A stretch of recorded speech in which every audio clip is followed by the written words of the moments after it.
Vote for Donald Trump. God bless you guys. Let's save America.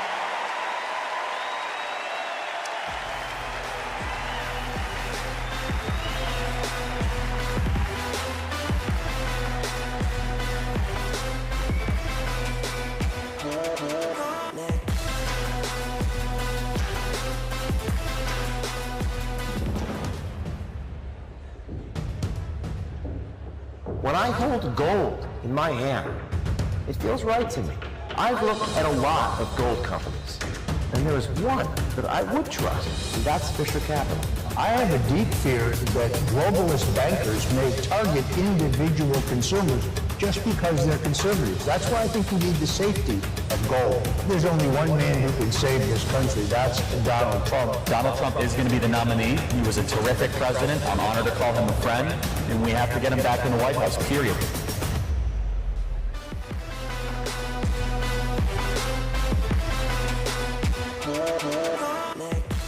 Now, welcome Seth Dillon.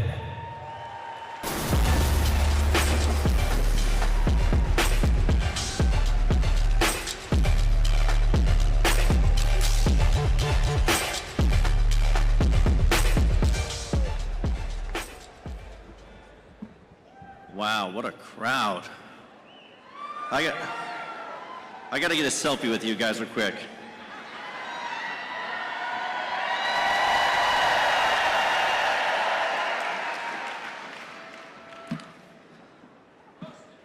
Have you guys heard of the Babylon Bee? Well, I'm the CEO of the Babylon Bee. We are the world's most trusted, factually accurate news source.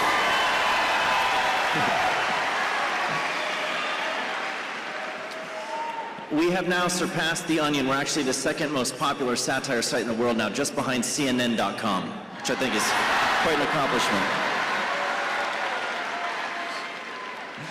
And you know, people think our job is easier than ever because of how insane the world is.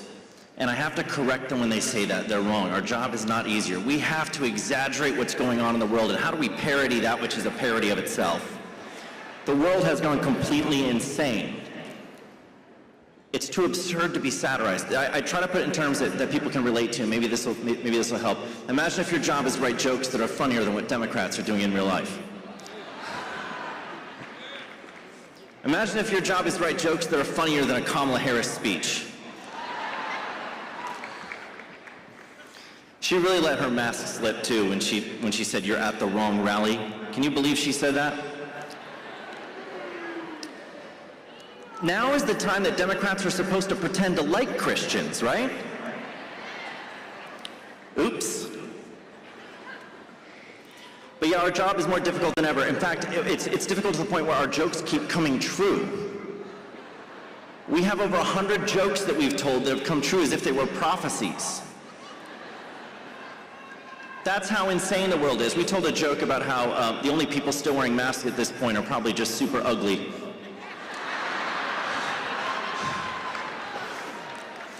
And then a study came out 2 years later that said unattractive people are more likely to wear masks. I always have to scan the room after I say that just to see. I don't see a single mask in this room. A lot of beautiful faces.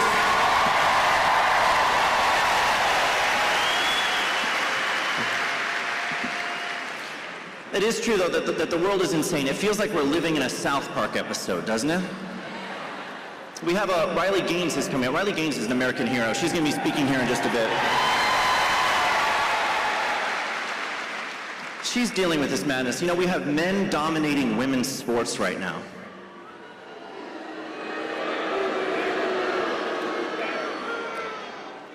That bothers some of you. There are some women in the room. I'm not a biologist, but I think, that there are some women in the room.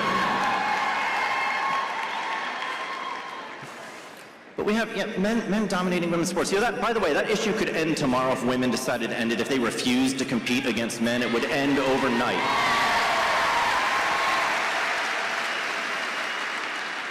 But that's what it takes. It takes bold, decisive action. It takes a willingness to sacrifice something. It takes standing on the truth and being unwilling to compromise. We have to restore sanity in this nation. And to do that, we have to elect the right leadership. We have to elect Donald Trump.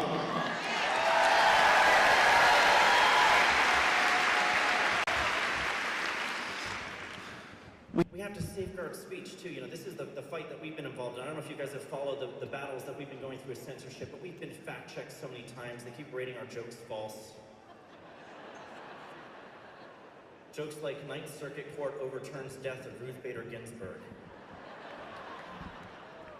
Or CNN purchases industrial-sized washing machine to spin the news in before publishing it. It's nuts. But they've also tried to censor us for hate speech, and it's not that they actually have a problem with hate speech, they just hate speech. We need leadership that will safeguard speech. We didn't have these threats to this extent when Trump was in the Oval Office.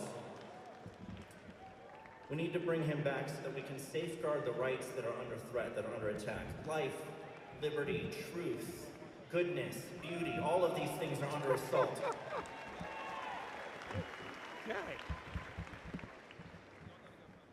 And how do we do that? How do we win? I think one of the things that was most alarming that I saw recently was this study that came out from Barna. Did you guys see this study that showed, maybe some people have talked about it already, I'm not sure, but 32 million church-going Christians are unlikely to vote in this election.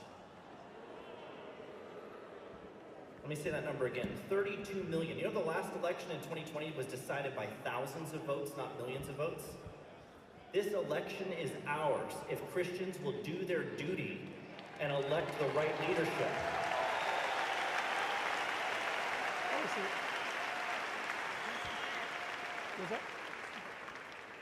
And the reasons they get, the two primary reasons that Christians have cited for why they're sitting this one out is because they're disinterested in politics and they dislike the candidates.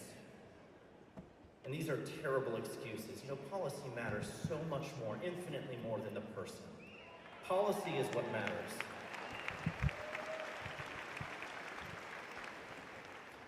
You know, Trump overturned Roe.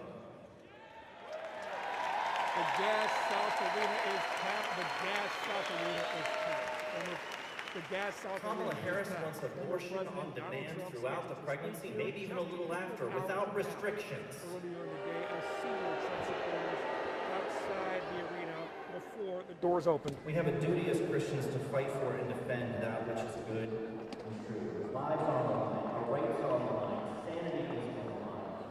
The truth is on the line. It's a spiritual war, by the way. For the ones who are disinterested in politics, who cares about politics? This isn't a political battle, right? This is spiritual warfare. These are the forces of evil.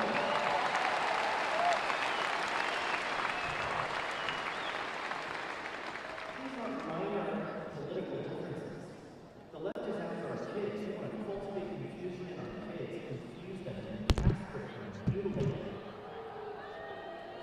These are the kinds of things that you do if you hate children and want them to suffer. If you love them and want them to flourish, or correct them and instruct them the way they should go.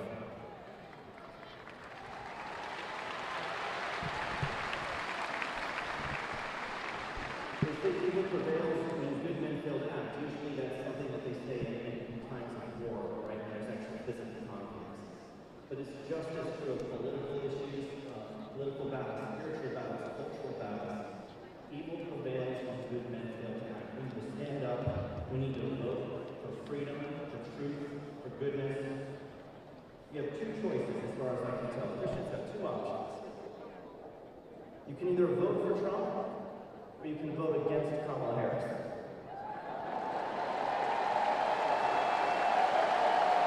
What you can't do is sit this one out. Thank you, and God bless America.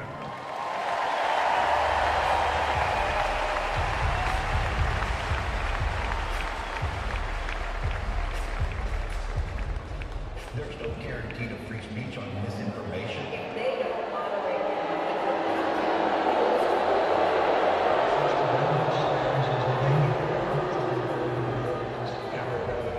they are directly speaking to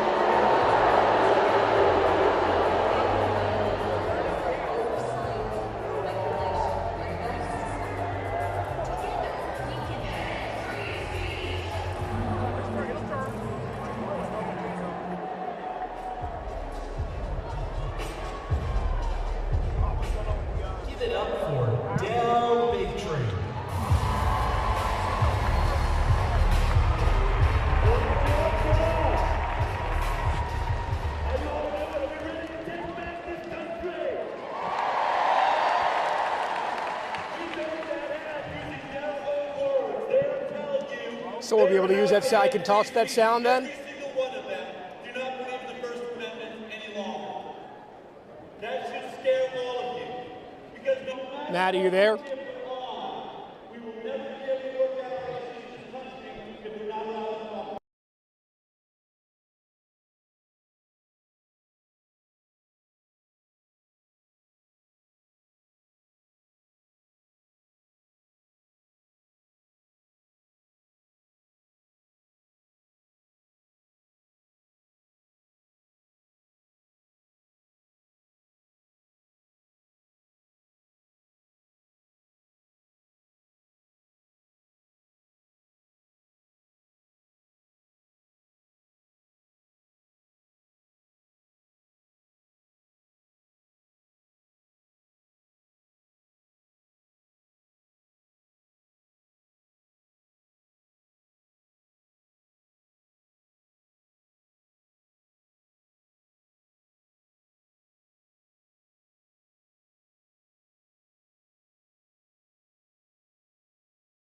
Right? You with me?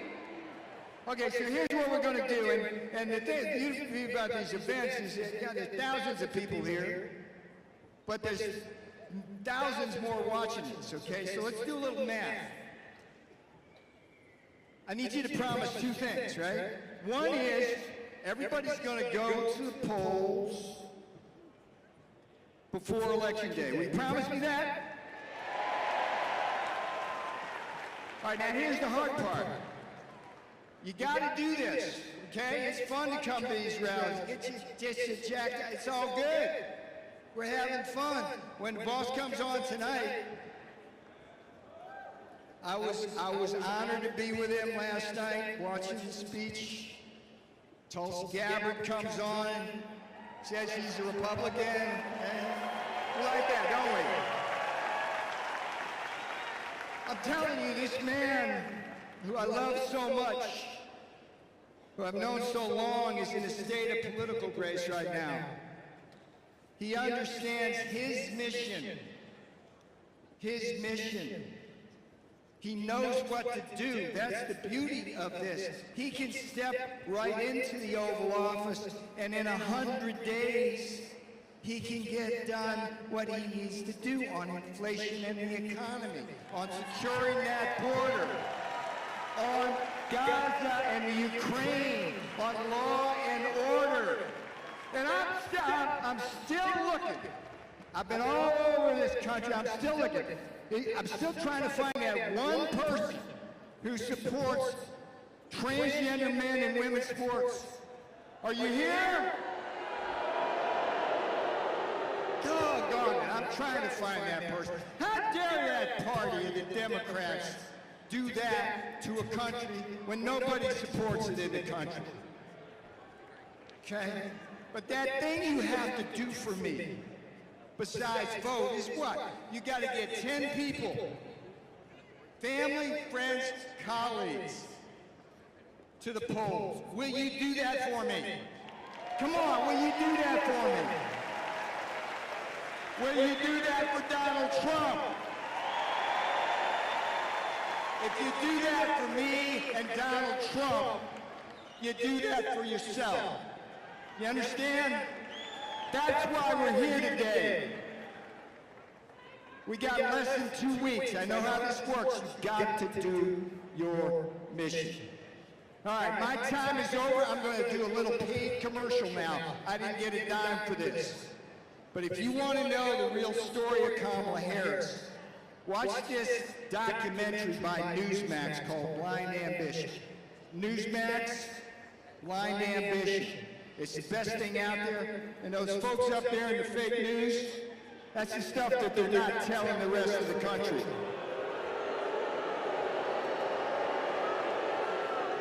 I'm Peter Navarro. I went to prison so you won't have to. I will be out in the lobby, shake your hand at the bookstore there. I love you all. Love Charlie Kirk. Love Turning Point.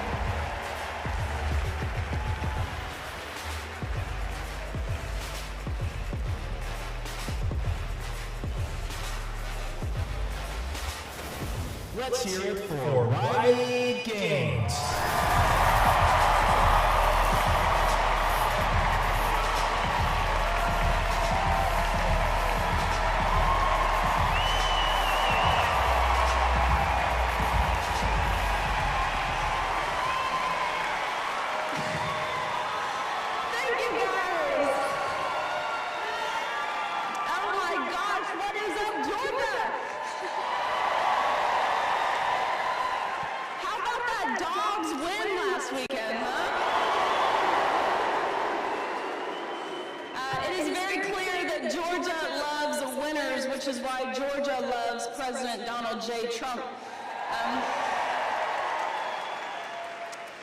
I'm standing backstage over here and I listened to Peter who said, I'm still looking to find one person who supports the idea, the absurd idea of putting men in women's sports. Well, Peter, I've got two for you, Kamala Harris and Tim Walz. Man, it's crazy to be on this stage. To be very clear, this is never where I saw myself, never a position I imagined myself in. I had no intention of being here.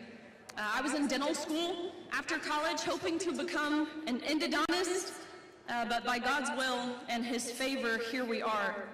All for merely saying men and women are different. Just 2 years ago, I was a college student studying and competing at the University of Kentucky. I very proudly finished my career as a 12-time NCAA All-American, a 5-time SEC champion, actually the SEC record holder in the 200 butterfly, making me one of the fastest Americans of all time, a two-time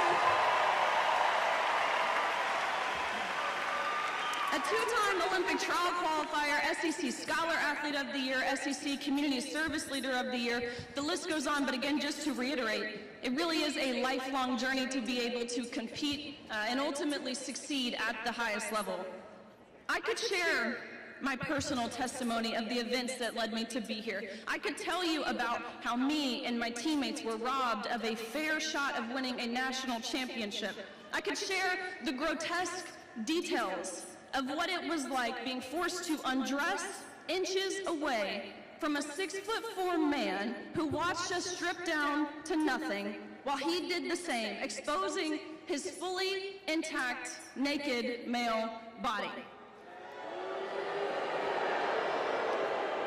There are no words to describe the violation and the betrayal, the humiliation that we felt. Let me be clear, no one asked for our consent. We did not give our consent to be exposed and exploited to a naked man. This used to rightfully be labeled as sexual harassment. I could share how our First Amendment rights were violated at the institutional level and how our voices were stifled by the very adults whose job it was. Their most basic duty was to protect us. I could share all of that and more, but I'm not here to speak about me or even my own personal, on my own personal behalf. I'm here to speak on behalf of common sense, everyday Americans and Georgians who have had enough. What we experienced and what girls around the country continue to face is antithetical to the progress Title IX made for women and girls over the past 52 years. Title IX is, of course, the federal civil rights law that at one point prevented sex-based discrimination for any educational program that receives federal funding. Title IX is no more under the Biden-Harris administration. What happened to us at that national championships, the unfair competition, the locker room scene, how our voices as women were effectively muzzled, is what Kamala Harris, Tim Walz, and the rest of the Democratic Party leadership calls progress. Let that sink in. Stripping women of our rights to oppose or even question out loud a naked man, fully intact with male genitalia, undressing inches away from where we were simultaneously unclothed is considered progress to Kamala Harris. I was thrilled to see President Trump and his Women's Town Hall with Harris Faulkner just last week declare that he would use his executive power as president to outright ban men from competing in women's sports.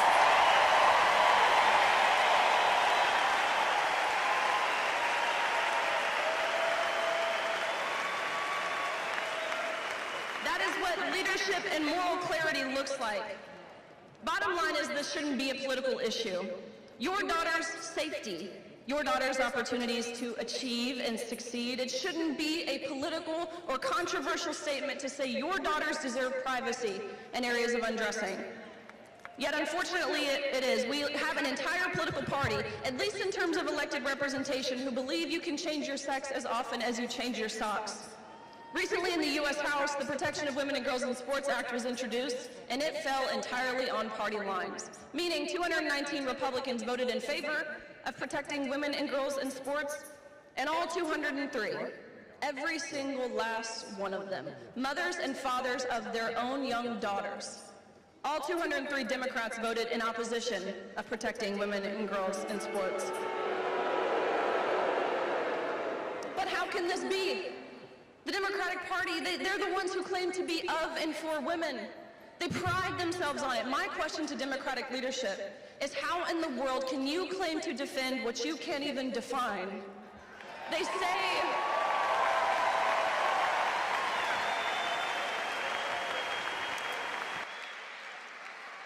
they are for women's rights.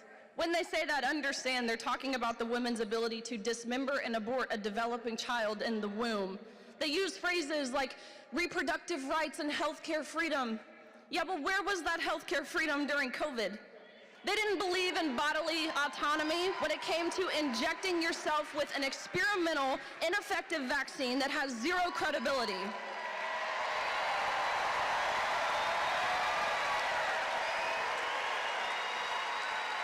They were the tyrants who fired healthcare workers, school teachers, U.S. military members for not complying with their autocratic mandates. They don't believe in free speech. They don't believe in free expression. That's been made very clear by the compelled speech portion of Title IX. The government now gets to decide what is hate speech and what is misinformation. They don't believe in school choice. They don't believe in parental rights or the safeguarding of children.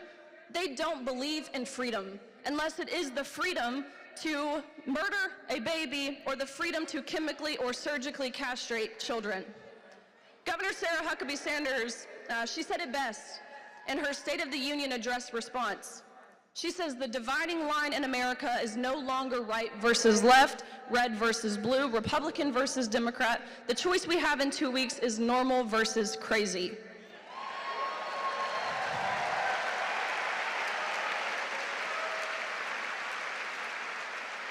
And the funniest part about it is they know that. The Democrats know that. Did you see Kamala's interview, of course, with Bret Baier, and even just yesterday with Hallie Jackson? When Kamala was asked and pressed about her transgender policy, she couldn't say what it entails. Well, let me answer for you, because I know. What it entails is you, me, all taxpayers, all tax-paying Americans, we will pay for surgeries of people in prison who are trans, identify as trans, as illegals who are seeking these transgender surgeries. I hear people saying that they will be voting for Kamala Harris because she is a woman. Well, guess what? I am voting for Donald Trump because I am a woman.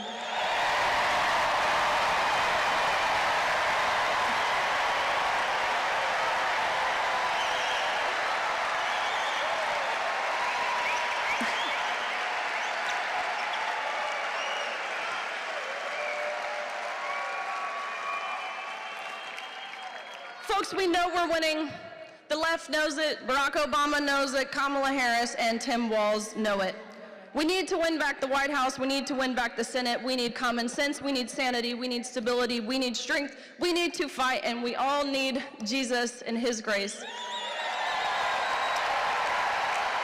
In just 2 weeks' time, we will all make America great again. Thank you, guys.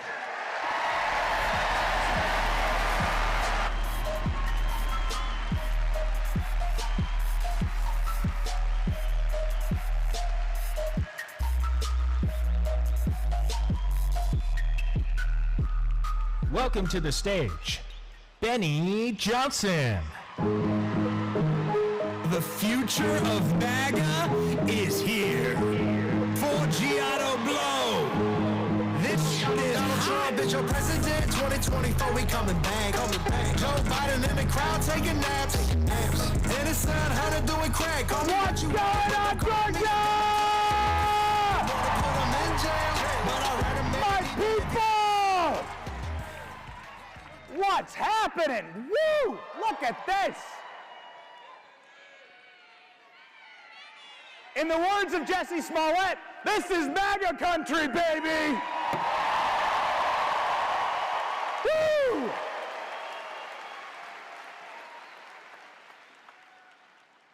I love Georgia. Hello, Georgia.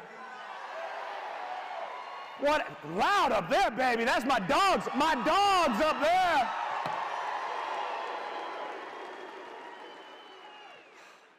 Georgia has a fond place in my heart. It's a beautiful place. It's a red state. I don't believe this is a swing state at all. This is a red state. Damn it. And Georgia, I want to say thank you on behalf of the entire internet for giving us the greatest mugshot in the history of the world. That's a backfire. Thank you, Georgia. That was loud. Big Fanny can hear you, boys. Big Fanny getting spanked hard right now. I'm sorry if Nathan Wade's in the audience. I'm not trying to get you too excited or anything. They're going to jail, baby. They're going to jail.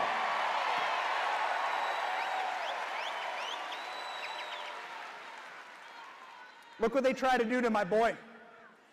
They tried to ruin his career. They went in, they said, this will ruin his career. We'll give him a mugshot. What they ended up giving him was the cover of a rap album. All you have to do is add a parental advisory sticker, and this is the hardest track of the summer. Y'all seen rappers actually getting this tattooed on them? Does anybody know someone with a Trump mugshot tattoo? This is a backfire.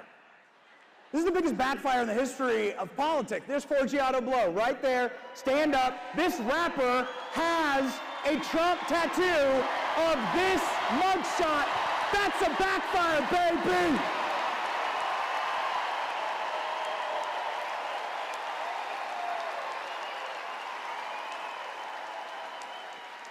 My man, he's got this mugshot tattooed. It's massive. My wife wouldn't let me get one. I was going to get it. Tramp stamp. Actually, we should force Tim Walz to get one of those after he loses. The hell is wrong with that guy? Tucker Carlson's backstage. He has some takes on Tim Walz. Okay, here we go. Got any Christians in the audience? Here's the point. This is the point.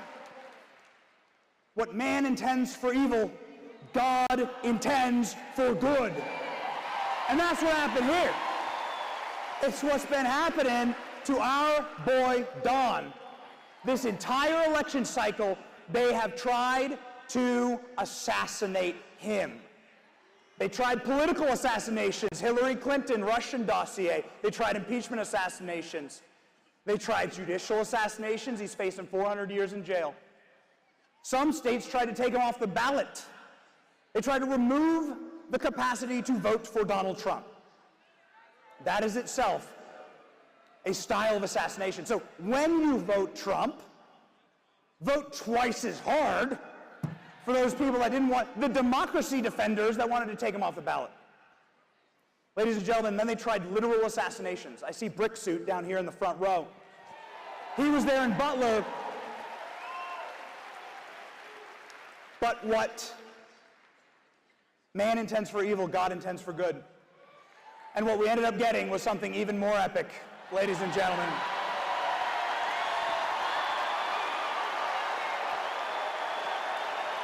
What we ended up getting was some sweet salt for our liberal friends. Eat the salt, lib. Ooh, baby. Hey, Kamala, would you like a side of lies with that? Kamala Harris lied about working at McDonald's. Anybody worked fast food? Anybody worked as a waiter? I sure did. Most Americans have. This is... What's up? Guys up there talking about special sauce. I got some special sauce for you, pal. It's the memes, baby. Oh, McTriggered. They can't stop the memes. Come on. You want some salt? We got you salt. Just change the sign already. Just change the damn sign. Listen.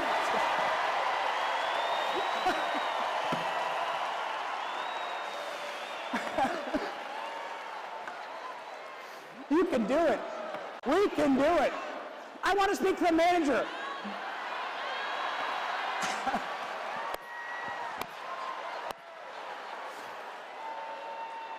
I don't normally break news in front of massive stadiums of people, but y'all are just too beautiful. I was sent a very exclusive, very private screenshot of a photo of Kamala Harris on her birthday watching President Trump work the fries at McDonald's. Do you want to see it?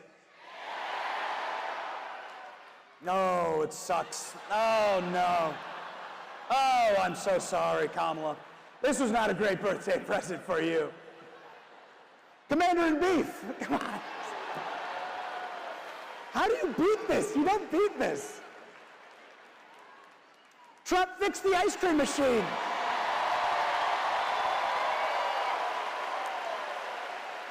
Trump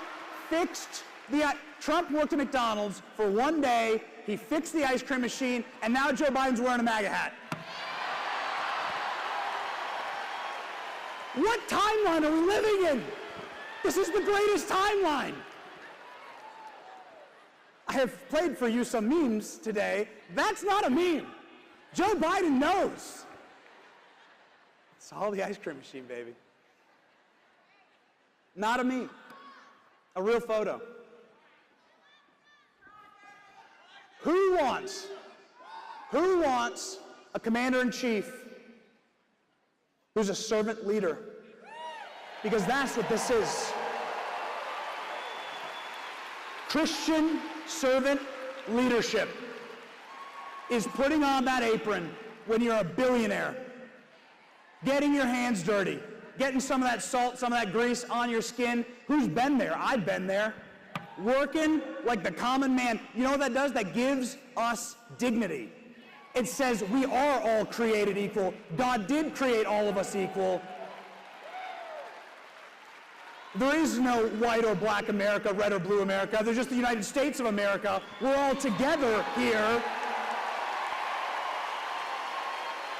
And we can all enjoy some delicious, salty, crispy fries served to us by our commander-in-chief, Donald Trump, as a servant leader. That's why the libs are freaking out over this. They can't conceive of ever stooping down to our level, ever doing real work like the common man. This is why they're losing their mind, because they know how much this connects. It connected so much, in fact, that RFK Jr., who's backstage, said, he told me right before I went on, he said this would be the only time he'd eat seed oils is if Donald Trump served him fries at McDonald's. Powerful. What's the alternative here, exactly? So what's the other side offering?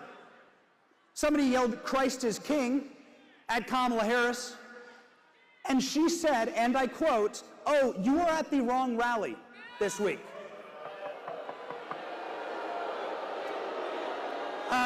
Ladies and gentlemen,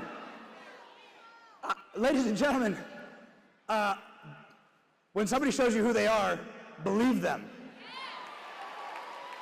If you believe Christ is King, you're in the right house tonight.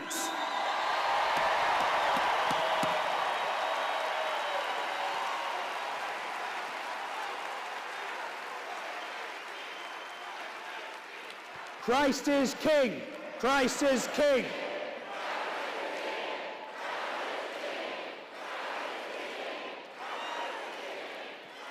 That's the difference. This is the difference, ladies and gentlemen. Any gun owners? What the hell is going on with this guy? Can somebody explain to me, like, I get it that you're loading tampons into your shotgun, but you're not supposed to load your shotgun in your crotch? Are you trying to become a eunuch? Are these the free vasectomies I keep hearing about from the Democrat Party? Is this how it happens? Maybe this is why he can walk around like this all the time.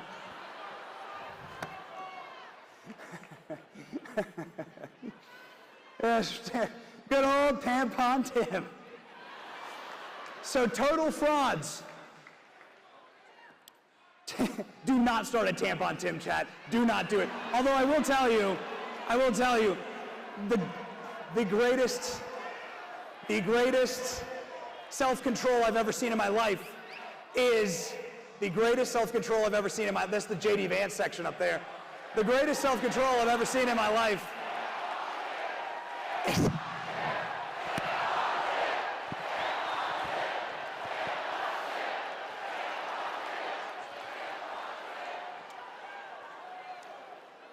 you know you're gonna hurt his feelings, right? You know he has a $2,000 shotgun he's never fired, right? That he didn't get a single bird. Anybody ever gone pheasant hunting? Anyone gone hunting? He didn't get a single bird, didn't fire a single shot, loaded the shotgun in his crotch, and used tampons, I think, to load the shotgun. Maybe that's the problem. They're fraudulent. They're fraudulent. They're offering you an ideology that hates Christians, that hates Christ, and want to blow your balls off, I guess, when you're loading your gun. That's bad. Our guy is offering you crispy, salty deliciousness from McDonald's with a smile as he waves like a Norman Rockwell painting. Our side is bringing people together, including the man that's going to take us to Mars, including the man that's given everything for free speech. You want to talk about real joy, a campaign of joy? That's a campaign of joy right there. Our boy Elon. God bless Elon Musk.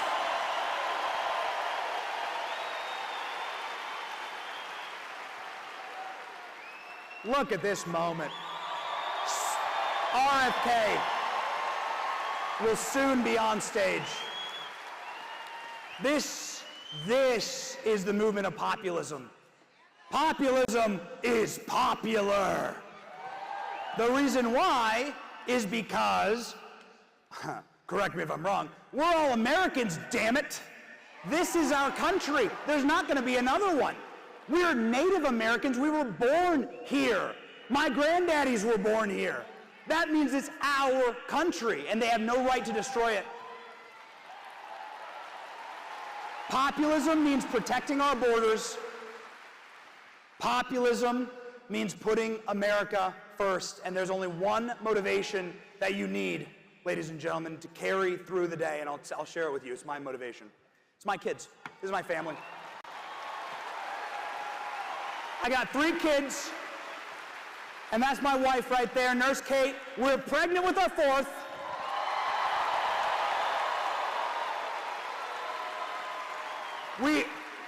We are going to repopulate America with patriots, baby. And it's never been easier. The left loads their shotgun in their crotch. It's never been easier. I fight for my children. My children are Americans. They deserve this birthright. I fight for them.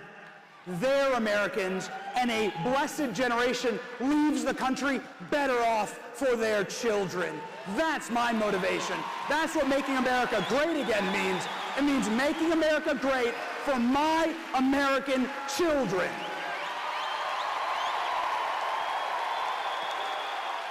That's something worth fighting for, ladies and gentlemen.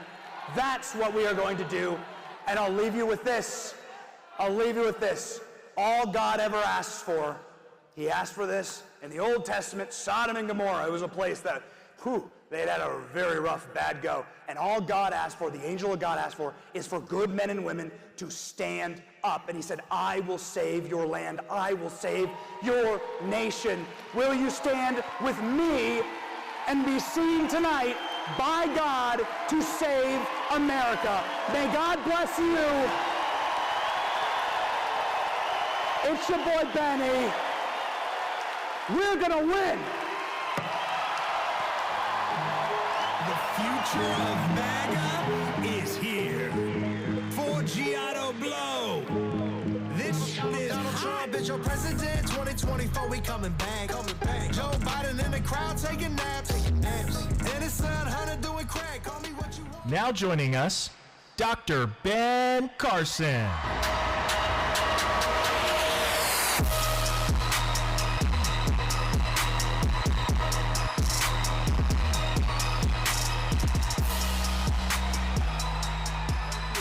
Thank you. Thank you so much. Thank you. Thank you. Thank you. You're too kind. You know, on January the 10th, 1963, read into the congressional record of our country, Congressman Herlong, the 45 goals of communism in America. And they were such things as gaining control of the public school system and the teacher union so you could indoctrinate the kids, gaining control of the news media and Hollywood so that you could change the culture of America, depressing the value of the family, removing God from the public sector, changing the churches so that instead of the real gospel, you had the social gospel, making sexual perversion normal, natural, and healthy. All of these things are going on in our society today. There have always been those who have wanted to change who we are. But I gotta tell you, even though they say awful things about our country, they say we're systemically racist, we treat people inappropriately. If we were all that bad, why are all these people trying to get in here?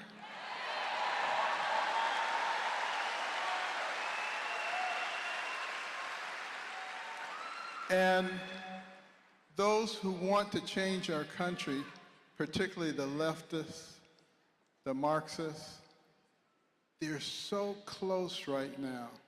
You know, Benjamin Franklin, when he came out of the Constitution Hall in 1787, he was asked, "Sir, what do we have here? A monarchy or a republic?" He said, "A republic, if you can keep it." We've kept it for 248 years. We're very close to losing it right now, except our founders were very smart. They studied every civilization that ever existed, and they realized that people just don't have the ability to leave other people alone, and that governments are the same way, and that they grow, they infiltrate, and they dominate. They gave us a fail-safe. The fail-safe is we the people. That is what makes the difference.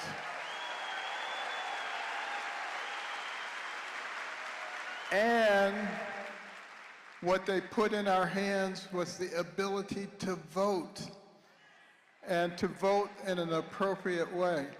Not the way that a lot of people vote. They just look for the name that looks familiar. I mean, it could be Satan, and they say, "I know that one."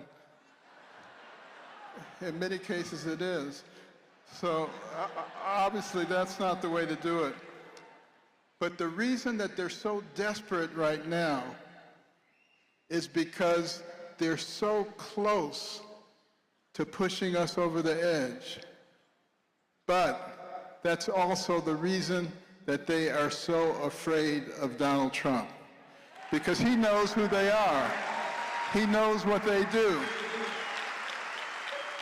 And they're desperate to get rid of him.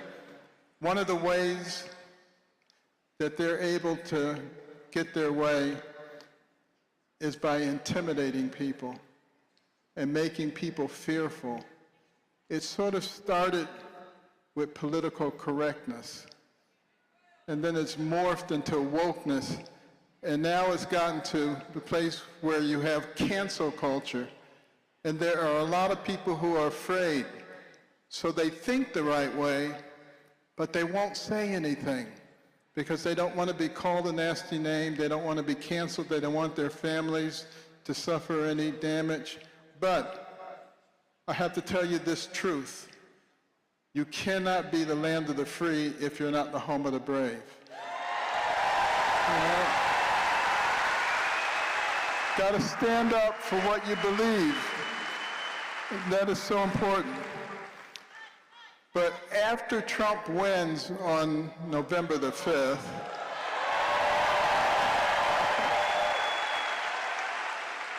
we have to remember that that's just the beginning of the fight.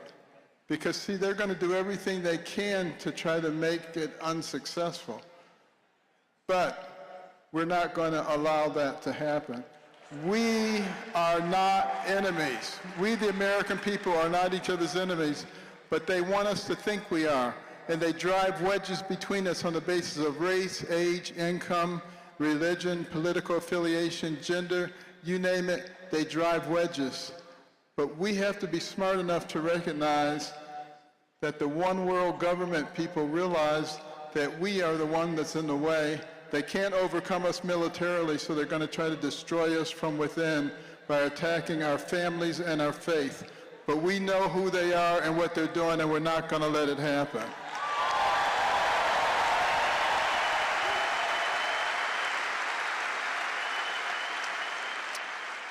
And I got to say something about our country. My wife and I have visited 68 countries. We have lived overseas, and there is no place like America. We have the best country that there is. And we have to do what we can to make sure that we keep it. You know, it doesn't matter where your ancestors came from. England, Jamaica, Ireland, I heard somebody say, Africa. It doesn't matter where they came from. You're better off here than you would be there. And that's the thing about America. It belongs to all of us. And one of the reasons that we have done so well is because we had a relationship with God. Our very first document, the Declaration of Independence, said that our rights come from our Creator, not from the government.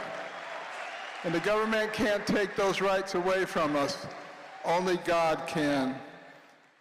And think about what he has done. You know the story of the bulletproof George Washington. They tried to kill George Washington in the Battle of Monongahela. They did not succeed. 59 miles away from there is Butler, Pennsylvania. They tried to get rid of Donald Trump, and they did not succeed either. Because, as I've told him for the last 10 years, God put him here for a purpose. And that's why they will not succeed. All the things that they have tried have not worked, and they will not work. And the way that we can make sure that they will not work is to make sure that we humble ourselves and pray and seek God and repent and move in the right direction once again in America. And let me just close with a little story about how God works. You know, some years ago, I was summoned to South Africa to try to help separate some conjoined twins who were deteriorating rapidly. And we were going to use the same technique that we used on the German twins before that. But when we got into the operation and opened the chest and revealed the heart of one of the twins, it wasn't working. And the reason they were deteriorating is because as they grew, the one had to do all the work. So one did not have any cardiac function. We got them separated. The other one was doing okay, so we were pleased with that. But after a couple of days, that one died because it didn't have any kidney function. One had the heart function, one had the kidney function. I was so bummed out. As I was going back home, I was saying, Lord, why did you get me involved in this? Anybody could fail. You don't need me to fail. I was feeling sorry for myself. But a couple of years later, there was another set joined at the top of the head, facing in opposite directions, something we call type 2 vertical craniopicus. They had never been separated before successfully. But because we had put the team together and had all the equipment together for the one that did fail, that one was completely successful, and now they are adults who are perfectly normal. And I say that to say this. A lot of people feel that what happened to Trump in 2020 was wrong. However, it prepared the way for a magnificent success right now. Make America great again, greater than it's ever been. Thank you.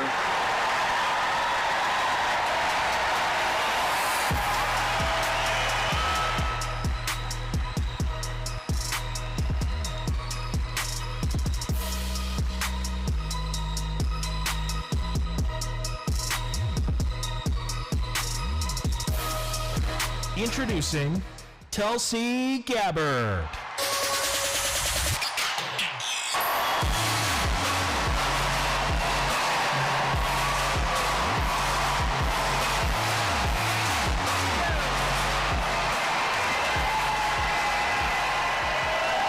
Wow.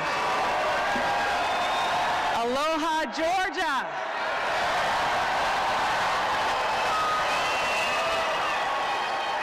Amazing. It is so inspiring and electrifying to be here with all of you here tonight. How many veterans or members of the military we got in the crowd?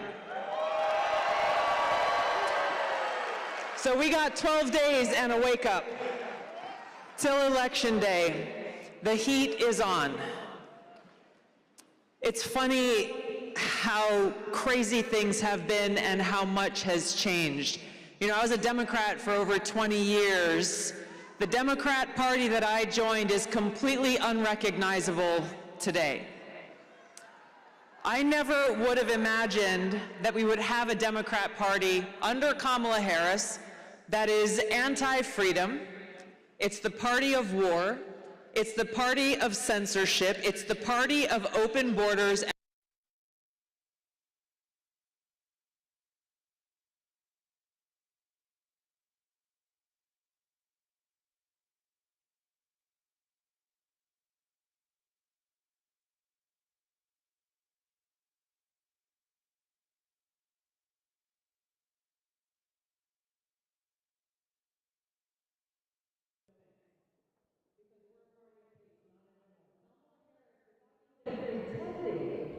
To care about peace shamelessly embraces their endorsements.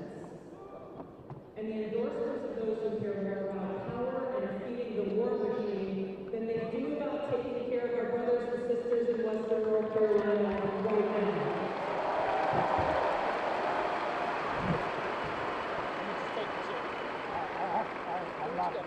It's outrageous to me that here we are 12 days out of Election Day, the presidential candidate who is celebrating sending hundreds of millions of our taxpayer dollars to help other people in other countries supposedly help them, while turning her back on our fellow Americans who need help the most right now. We have friends who are veterans who are still out there in Western North Carolina, who are still getting out there to the small towns, who have not seen anyone from any government agency show up to help them. And their sole message to those who I met when I was out there, and those who are coming and delivering whatever we possibly can to help them survive the cold at night, saying, please don't forget us. But that's what we have in the Kamala Harris presidency. If she were to be allowed to serve there as a person who doesn't care You okay like about this? us and who has forgotten You okay like this? nothing short of freedom. Yeah, we go in at 6 at the top of the hour. Free I understand. So you want to just stand here, and then when it's time, I'll just here. You go back here, and then when it's time, I'll just step here. Okay? I'll step back once we get closer to the. I'll step back as we get closer.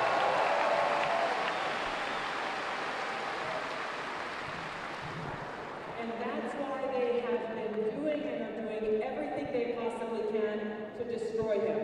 First, to try to remove him from the ballot, then waging lawfare and weaponizing the Department of Justice and law enforcement at every level in a way that has never happened before in this country. Also, that they can have this talking point to try to tell us, the American people, well, who are you going to vote for?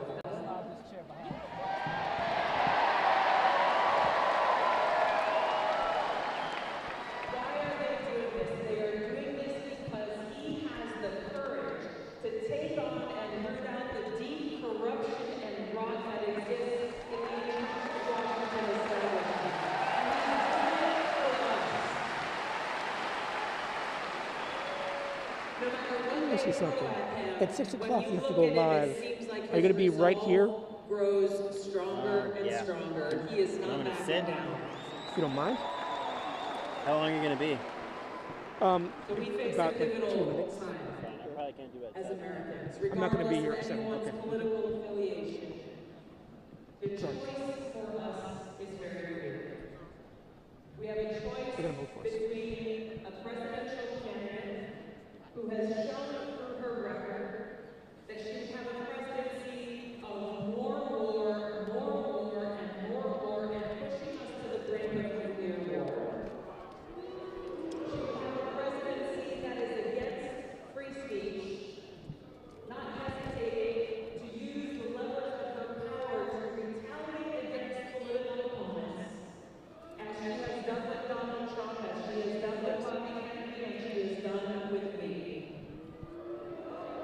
They went so far as one day after when Kamala Harris was announced that she would be the nominee going forward to replace Joe Biden. I spoke out on Fox News about how dangerous that would be for us as Americans if she were to be the person with the nuclear codes. The very next day, I was placed on a secret domestic terror watch list called Quiet Skies. No explanation, no due process. It was federal air marshal whistleblowers who were so disgusted by being used as pawns by this administration who doesn't hesitate to abuse their power when they came forward and told the truth. This is why we need more in our country. I don't think we even need to bend down. Okay. Now, for those of you who may have friends or family or co-workers, or those who you know in your lives haven't made up their minds yet in this election, I encourage you to have those conversations. Listen to their concerns. Turn down all of the noise and the propaganda that is flooding the airwaves and focus on what is most important to every one of us, and that is our God-given rights and freedoms enshrined in our Constitution and Bill of Rights. The vision that our founders had was that every one of us as Americans has the right to life, liberty, and the pursuit of happiness.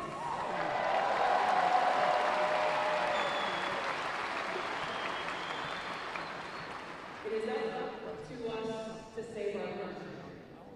Every one of us as Americans. Our founders put in our founding documents that our government will not exist without the consent of the government. Georgia could be a When they wrote those words, "We the people," that is and was and always will be a direct call to action to every one of us.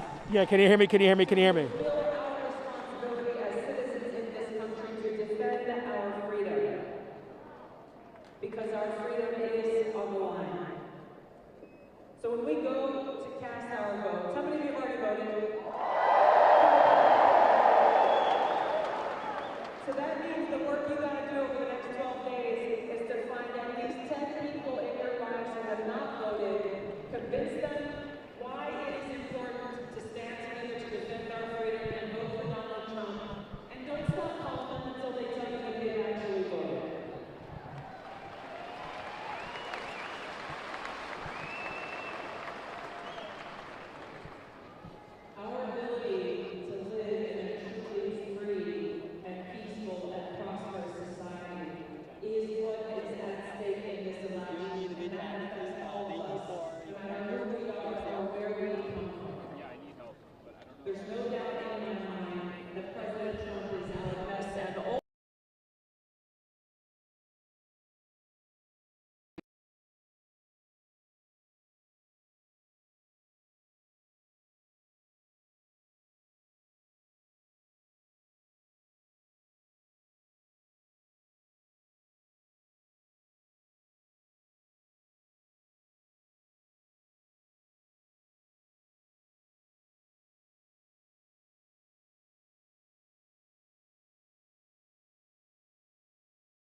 African-American woman who has a daughter, Shayna, a straight-A student. She missed 60 days of school because she was in a hospital because she had sickle cell anemia. And her mom, Sherry, filled out all the forms, the federal and the state forms, explaining why she was missing her school. She did her schoolwork every day. She got straight A's, as I said. But Kamala Harris was the Attorney General of California. And Kamala Harris learned that the state was losing $1.3 billion a year because of truancy. And she said, I want that money. So I'm going to start putting parents in jail whose children skip too much school. Oh, she arrested Sherry Peoples in her home. The police came in and handcuffed her. And when she said, why am I being handcuffed? The police said to her, talk to Kamala Harris. They didn't want to be doing it either. She lost her job. She lost her home. And she still raised an extraordinary child.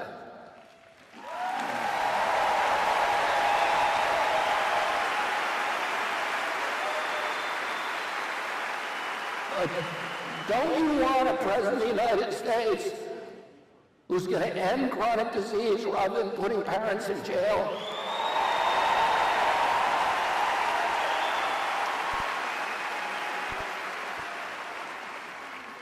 Don't you want an America president who's going to make our country healthy again?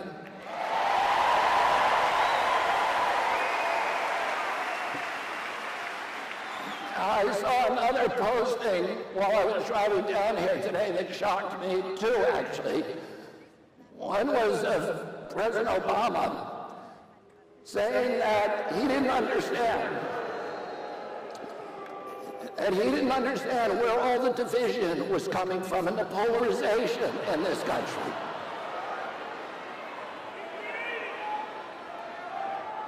And then there was another posting by Kamala Harris standing outside the Naval Observatory, which is the official residence of the Vice President of the United States, standing behind the presidential seal for our country, and comparing Donald Trump to Hitler.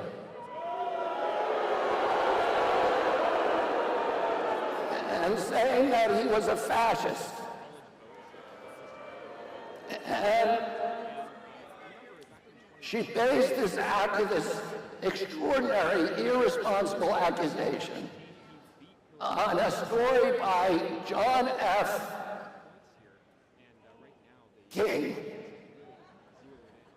who was the director of Department of Homeland Security under Donald Trump, and is a former Marine general, and is deep into the deep state and to the intelligence apparatus in this country. Or John F. Kelly, I'm sorry. And Kelly told another story that Donald Trump had, during his presidency, Donald Trump learned that there was a Mexican-American soldier who had been murdered at Fort Hood, and that the Pentagon was refusing to pay her medical expenses, her funeral expenses. And Donald Trump said, if they won't do it, then I'm going to do it myself. And he paid her expenses out of his own pocket.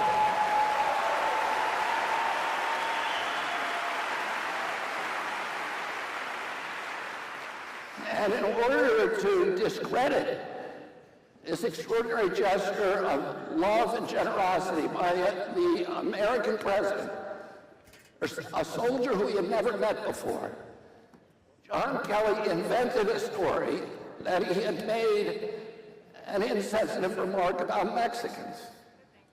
Unfortunately for Kelly, there were 3 people in the room at that time who all said that Kelly was lying, that it was an outright fabrication. So we need to wonder when Kelly invents this story that says that, where he said that President Trump wanted generals around him who were like Hitler's generals, which of course he didn't say. We already know that Kelly is a liar. And that Kelly invented other stories that were derogatory about the president. And these are the kind of stories you're seeing from all the generals and the intelligence agents who do not want to see Donald Trump in office again. And we have now somebody who's running for the presidency of the United States, a vice president, who is repeating these irresponsible stories. And to me, that alone disqualifies her for the presidency.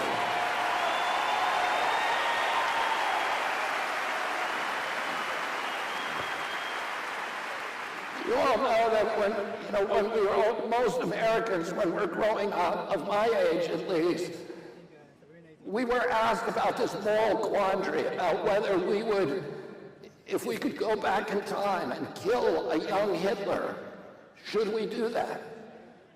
And half the people say yeah, half maybe say no. But it's something that we all think about. And you think about how many unstable people there are in this country. And when you compare an American president to Hitler, you're pressing a button in those people and make them act on those violent aspirations and impulses. And it's at worst, don't you want a president who's going to bring America together again?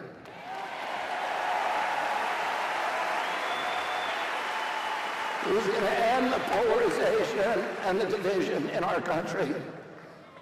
You know, I left the Democratic Party because the Democratic Party left me.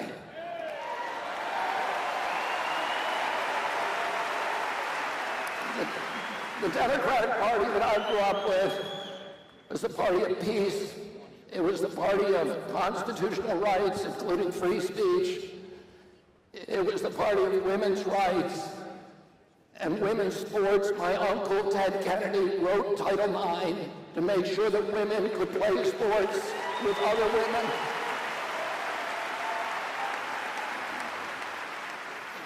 It was the party of cops and firefighters and working people, and it was the party that stood up to Wall Street, the big banks, big ag, big pharma, big food, and all of the other vested interests that have gained ownership of our government and have captured our agencies and made them predatory against the American public. And the Democratic Party today is the party of war. It is the party of surveillance, of censorship. You listen to President Harris boast about the people who are supporting her, who have flocked out of the Democratic Party, people like John Kelly, people like Dick Cheney. Do you want Dick Cheney back in the White House? And people like John Bolton. These are the people who wrote the Patriot Act. The act that launched the surveillance state, that launched the national security state, that introduced torture, and introduced surveillance, and allowed the CIA to spy on the American public for the first time in our history. They're the people who gave us the Iraq War, who lied to us in order to get us into the Iraq War. That war was the worst foreign policy blunder in American history.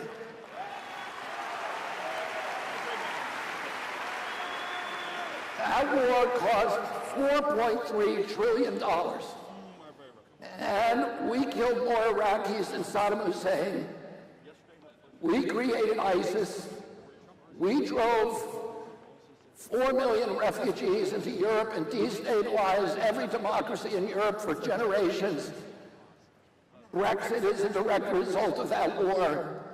All the riots we're seeing now in European cities are a result of that war.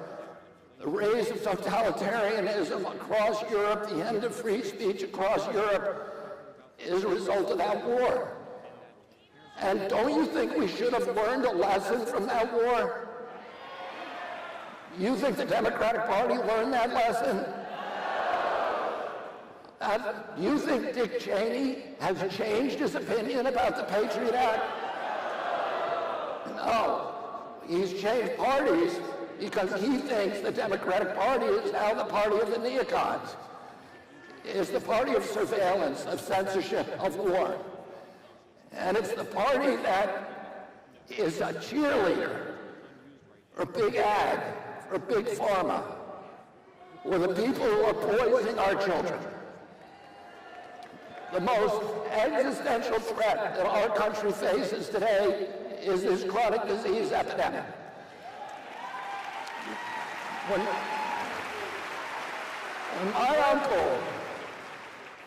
my uncle was president, I was a 10-year-old boy. 6% of Americans had chronic disease. 3% were obese. We spent $0 every year treating chronic disease. 0. Today, 60% of Americans have chronic disease. About 70% are obese or overweight. Do you know how many people are obese and overweight in Japan? 3%.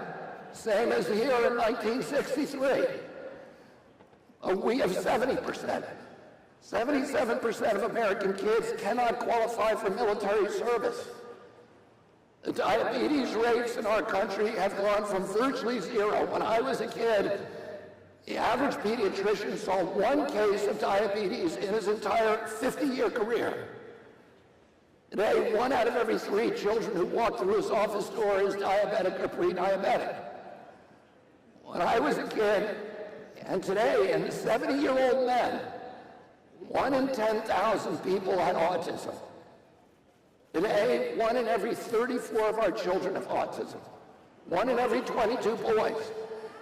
This is existential for our country. We're spending $4.3 trillion on chronic disease. That's 5 times our military budget. This is going to destroy our country unless we have a president who's going to end it forever.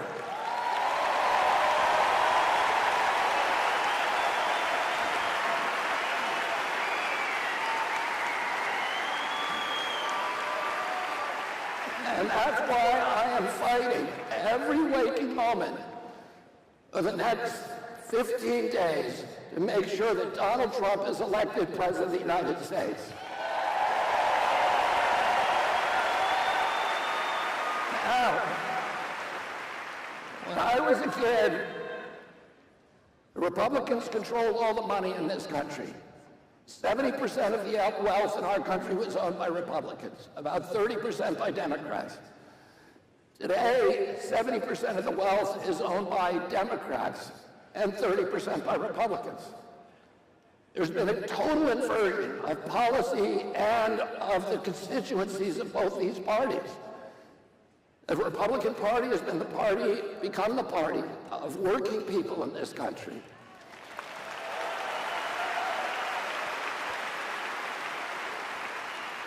About a month ago, I was with Charlie Kirk. Let's give a big hand for Charlie Kirk.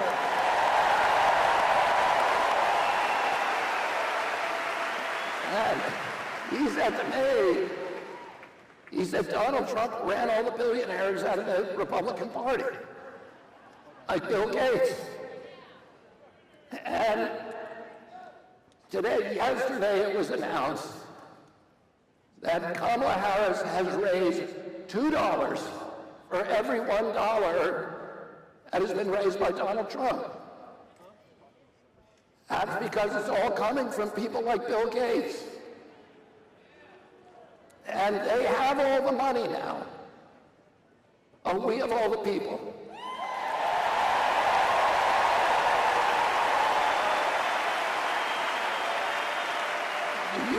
Do you think that Kamala Harris could put together a crowd like this?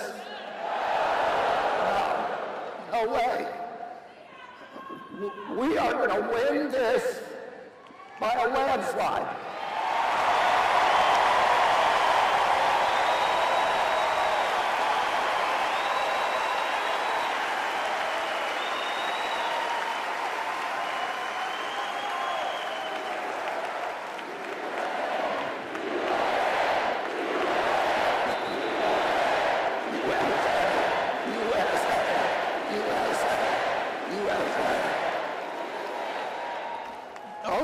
President of the United States that is going to defend our Constitution.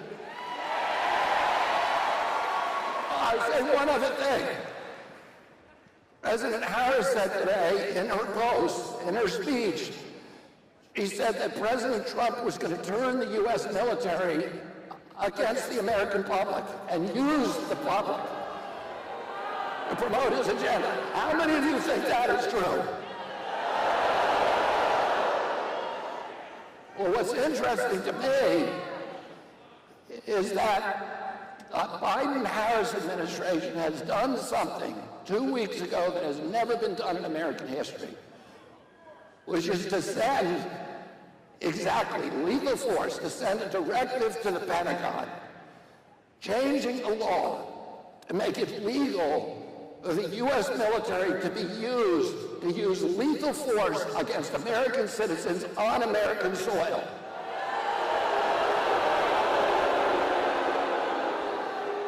Technically now it's legal for the U.S. military under this directive. It will become legal for the U.S. military to shoot and kill Americans who engage in political protest because they disagree with policies in the White House. I'm not making this up. Any of you can look it up. This is a Democratic initiative. This did not come during the Trump administration. This did not come from Donald Trump. It came from the Democratic Party. And that's why I left the Democratic Party.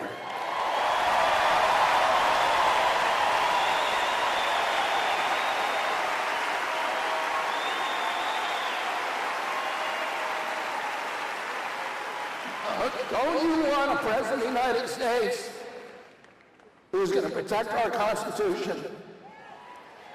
Don't you want a president who's going to end all the foreign forever wars? Don't you want a president who's going to stand up for free speech? Don't you want a president who's going to stand up for the Bill of Rights? And don't you want a president who is going to stand up for the Constitution of the United States in every way? And don't you want a president who has the guts to stand up to the CIA? And don't you want a president who is able to stand up to the military-industrial complex and to BlackRock and to Bill Gates and to State Street and Vanguard and Wall Street and Big Ag and Big Pharma and Big Food? And don't you want a president who's going to make America healthy again? And vote for Donald Trump. God bless you all. God bless America.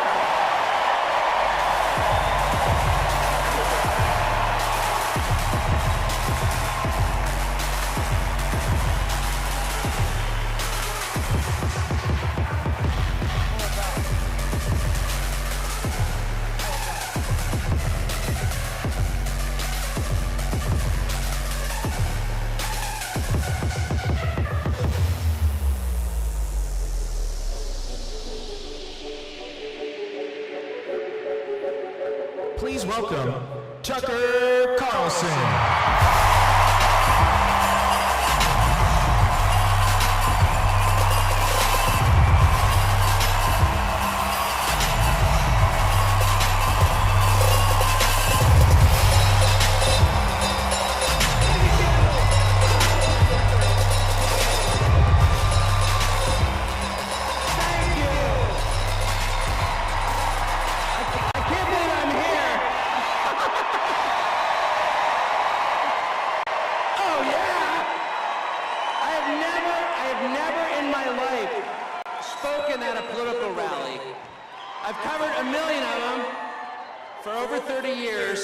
I've never spoken at one, never thought I would, and I'm so thrilled. I'm honored to be here. I really am. And I am. It's totally without shame and entirely with gratitude I'm standing here. And I can't believe I just spoke after Bobby Kennedy. So cool. So here we are at an enormous Donald Trump rally less than 2 weeks before the presidential election. I'm following Bobby Kennedy Jr., and somewhere in a half-empty Union Hall in a cold state is Dick Cheney's creepy little daughter campaigning with Kamala Harris. And I have to say, that is a thrilling trade as far as I'm concerned. I never thought I would live to see the day when Bobby Kennedy would be one of the most beloved figures in a room full of Republicans, and Mr. Burns from The Simpsons and his criminal daughter would be Democrats. It's just absolutely wonderful. So here's my perspective. I think Donald Trump's going to win. Which is amazing. And that's why I'm here. I'm not here because he's going to win. I'm here because I'm so thrilled by what I've watched over the past 9 years. This is the end of a redemption arc. I've really never seen anybody treated like Donald Trump was treated, ever. Anybody, ever. Attack him. I watched this all up close. Defame him. Indict him. Arrest him. Let him get shot in the face. And he's going to win anyway.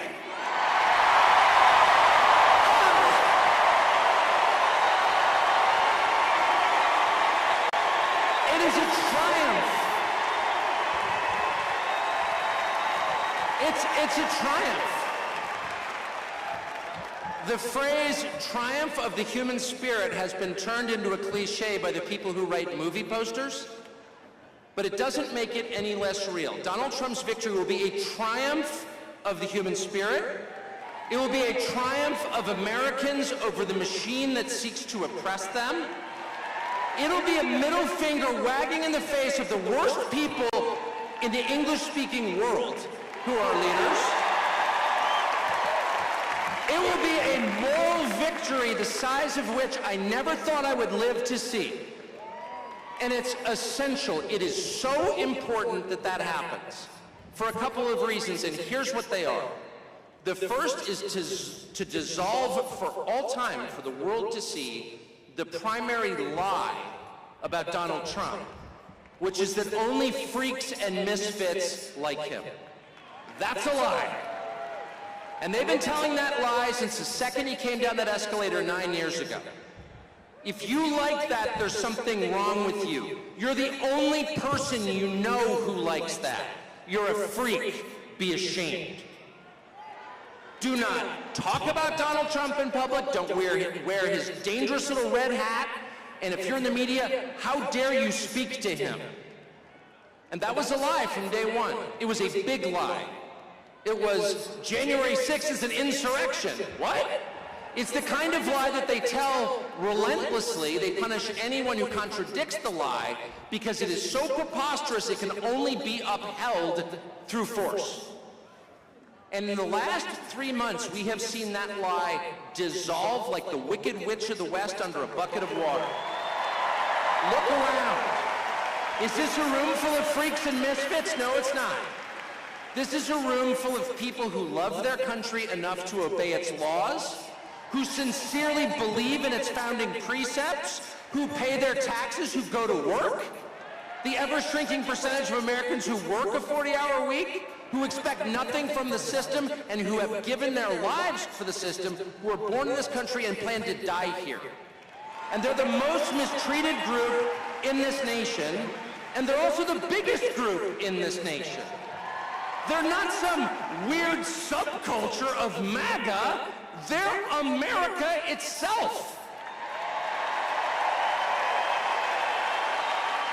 And the only people who are denying that are the freaks and the misfits, who it turns out are themselves a tiny, bizarre minority, a cult, who have controlled the rest of us through fear and aggression. And that has ended. And it has ended thanks to the heroic stand that a couple of individuals have taken, first among them Elon Musk. Elon Musk, who single-handedly saved the First Amendment to the Constitution, which, let me remind you, is not just a feature of America, it's the basis of America. It's the First Amendment for a reason. It's what separates the free from the enslaved. Slaves are not allowed to say what they think. Free men have God-given right to do so and will. And this is the only country on earth in which that is guaranteed. And without Elon Musk, it wouldn't be, because he stands alone as the owner of a media platform that is still open. There's only one, and it's X. It's foreign-born Elon Musk. And then for him to come out, and by the way, just for the record, I've taken not $1 from Elon Musk, okay? It's not a paid advertisement, it's just an observation. And this is heartfelt gratitude. And when you see the richest man on planet Earth stand up there in a t-shirt and start jumping around on stage, he's also one of the biggest federal contractors. People say, oh, he's got FU money. No, it's just the opposite. There is no such thing as FU money. The more money you have, the more vested you are. There's only FU poverty, actually, is the truth. And Elon Musk has more to lose than any living American by taking the position that he did, and he did it anyway. And so what's the message? If the person who's created the most, not just piles of cash, he's not Larry Fink, he's not worshiping money like our finance class, he's building things. And if that guy is for Donald Trump, and not only not ashamed of it, he's jumping around in a t-shirt, I can see his belly button, he's so excited, then maybe I'm not alone. Maybe I'm not the freak. Maybe what you're really watching is the tyranny of MSNBC, a channel with virtually no viewers, a channel on which almost every single person has a personal life so grotesquely weird, if you knew the details, you'd call for their arrest. That's just true. And those people, the unhappiest people in this nation, are defining the terms of the conversation? I don't think so. How'd they get away with that? The same way they got away with calling January 6th an insurrection for 3 years, by repeating it and by attacking anyone who disagreed. But it's an illusion. It's the Wizard of Oz. And once you pull back the curtain, the only thing back there is Joe Scarborough. You're like, wait a second. Why am I taking orders from this guy? He's a freak. I'm a normal person. And that realization has settled on this country, on the whole country, and you feel it. People are not afraid anymore, at all. I've got a bunch of kids, I texted them, I'm gonna go speak at a Trump rally. My kids, you go! I said, do you have a lot of friends who are voting for Carmela or whatever her name is? No, of course not, that's embarrassing. It has flipped.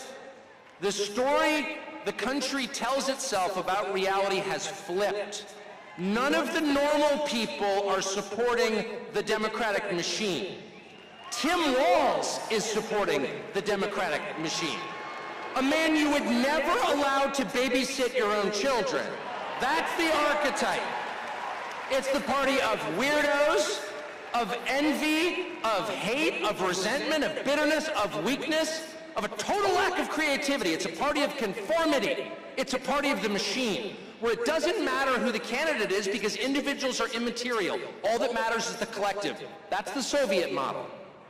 And opposing them is the rest of the country, slowly waking up to the fact that these people have no moral authority whatsoever. They have no legitimacy in a democracy where the government must rule by the consent of the governed. They have no consent.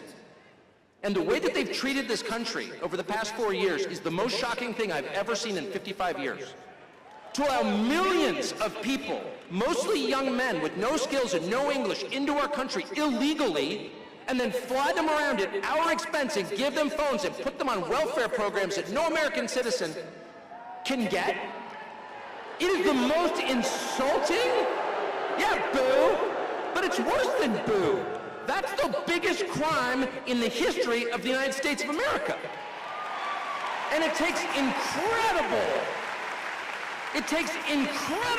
stones, incredible gall for the people who did that to stand up there on a stage and give you a lecture about how you're immoral. It's too much.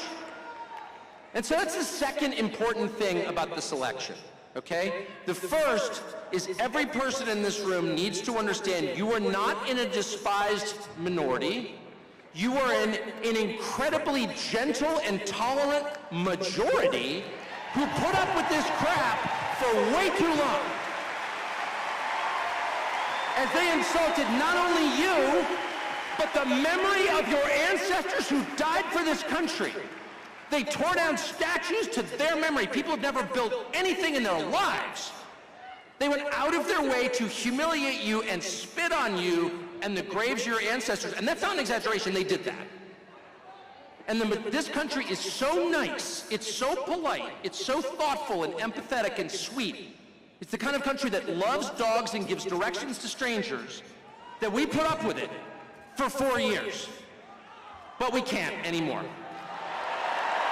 We just can't. And we can't for two reasons. The first reason that we can't put up with it for one more minute is because it's just not justice. It's not justice. It's unfair. You cannot reward the most parasitic, useless, violent, nasty, aggressive people in your country. You can't make them the richest. You just can't. It's just wrong. In a fair, decent country, the people who work the hardest, who have the highest level of talent, who are the most creative, who are the most decent to their neighbors, who give the biggest tips to waitresses, those people should be successful. Those people should be revered. It shouldn't be Larry Fink. Are you joking? Kamala Harris shouldn't have a job. She has no skills. How did we wind up with a system where Kamala Harris, you couldn't change the tire on your truck, much less drive it? How did she wind up at the top of the pyramid? And then once she's there, she lectures you like you did something. It's too much. You can't allow that. It's an offense against the truth, against reality, and against justice itself. And the second reason you can't allow it is very familiar to anyone who has children, which is if you allow it, you will encourage more of it.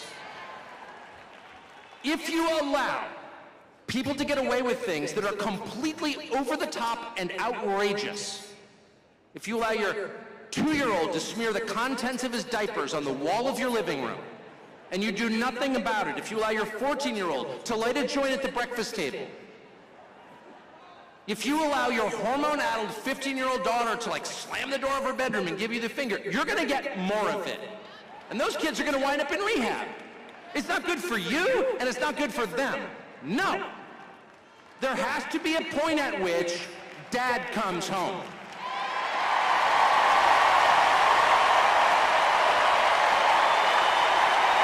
Yeah, that's right. Dad comes home.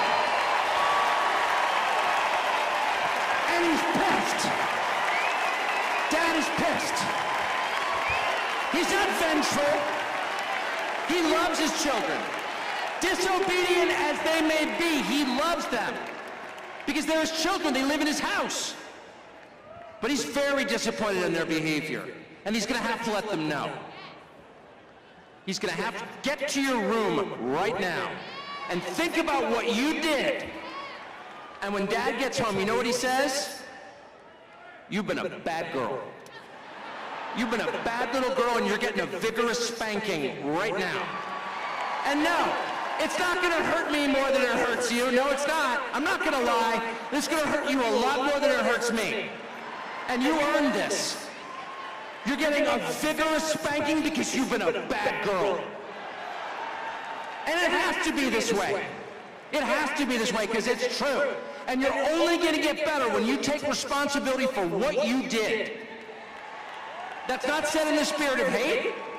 It's not said in the spirit of vengeance or bigotry. Far from it. It's said in the spirit of justice, which is the purest and best thing there is. And without it, things fall apart. The Democratic Party machine, and notice I'm not beating up on Kamala Harris, who's just a hapless victim who happened to be there in the right color, so they grabbed her. Tim Walz, they needed some, whatever Tim Walz is. They needed a weak man, because it is the party of weak men and unhappy women. One of which leads to the other, by the way. Where you find weak men, you will inevitably find unhappy women. Sorry. And they make them on purpose. They weaken the men to drive the women insane, to have the most consistent voting bloc ever in the history of politics. Unhappy women, made unhappy by weak men. But it could be anybody. It could be anybody. Kamala Harris is just a stand-in. She's a cardboard cutout. I mean, she has a soul, God created her, I'm not attacking her humanity. But there's nothing there, it doesn't matter. If it wasn't Kamala Harris, it would be, I don't know, Pete Buttigieg or whatever, who are these people? It doesn't matter. They're the cutouts. They work for the machine. They're totally dispensable, they're replaceable. And they need to have limits set for them. And so on Election Day, and I sincerely believe Donald Trump's going to win. And if I thought he was going to lose, I'd be here anyway, by the way. I would. In fact, I would have been here earlier if I thought he was going to lose, just to make the point. I mean it. I don't like people who jump on the winning train, okay? I think Donald Trump's going to win.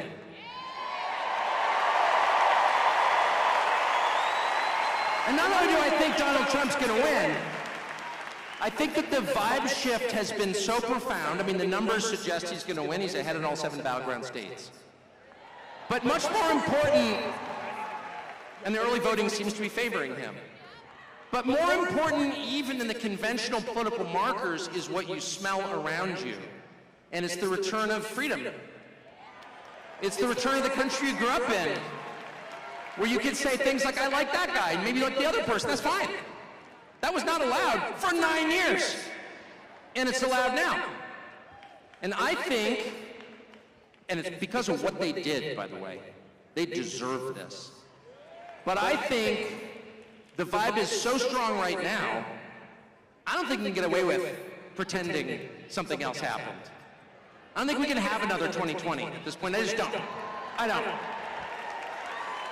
Where they hid relevant facts from you, they prevented you from knowing about their candidate and then claim victory. 37 billion votes or whatever they claim he got. That's rigging the election. Period. If the government prevents people from knowing critical information about a candidate, they have rigged the election. And they did that. Period. Oh, you're not allowed to say that. I'm not allowed to say it because it's 100% true. And every person who hears it knows it's true, including the people who did it. I don't think they can do that again. I don't. And I don't think, no matter what they pull, 2 weeks from now, 13 days from now, I don't think they can get away with standing up and being like, on MSNBC, no, actually, Kamala Harris is historically popular, it turns out. A woman who's never had a job who can't even pronounce her own first name consistently. That's how false she is. Some woman who grew up in Montreal, Canada is lecturing me about America. Okay. I don't think they can do that, because I don't think people are going to sit back and take it. I don't. It's enough. It's enough. That's the point at which you say, no, I'm sorry.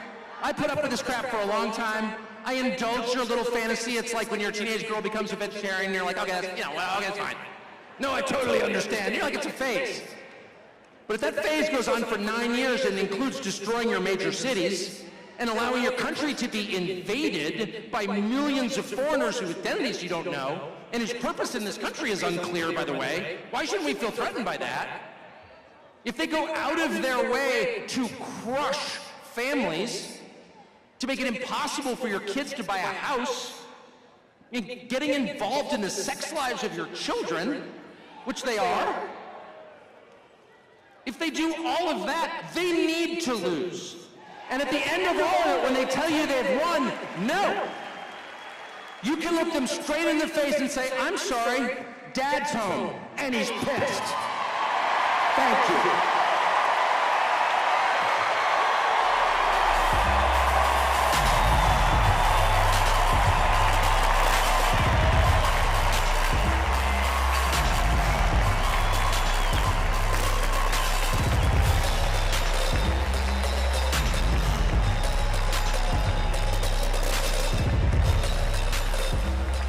Let's hear it for Charlie Kirk, founder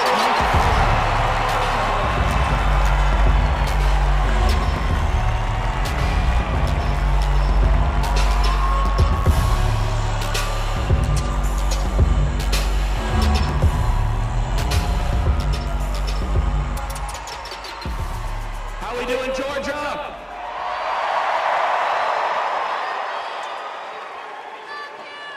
I'll tell you, this is a historic moment, everybody. By the way, have you been seeing the early voting numbers out of this state? Who here has voted already? Raise your hand if you voted already. Look at that. You are living through a once-in-a-generation realignment, everybody, where it is no longer Republican versus Democrat.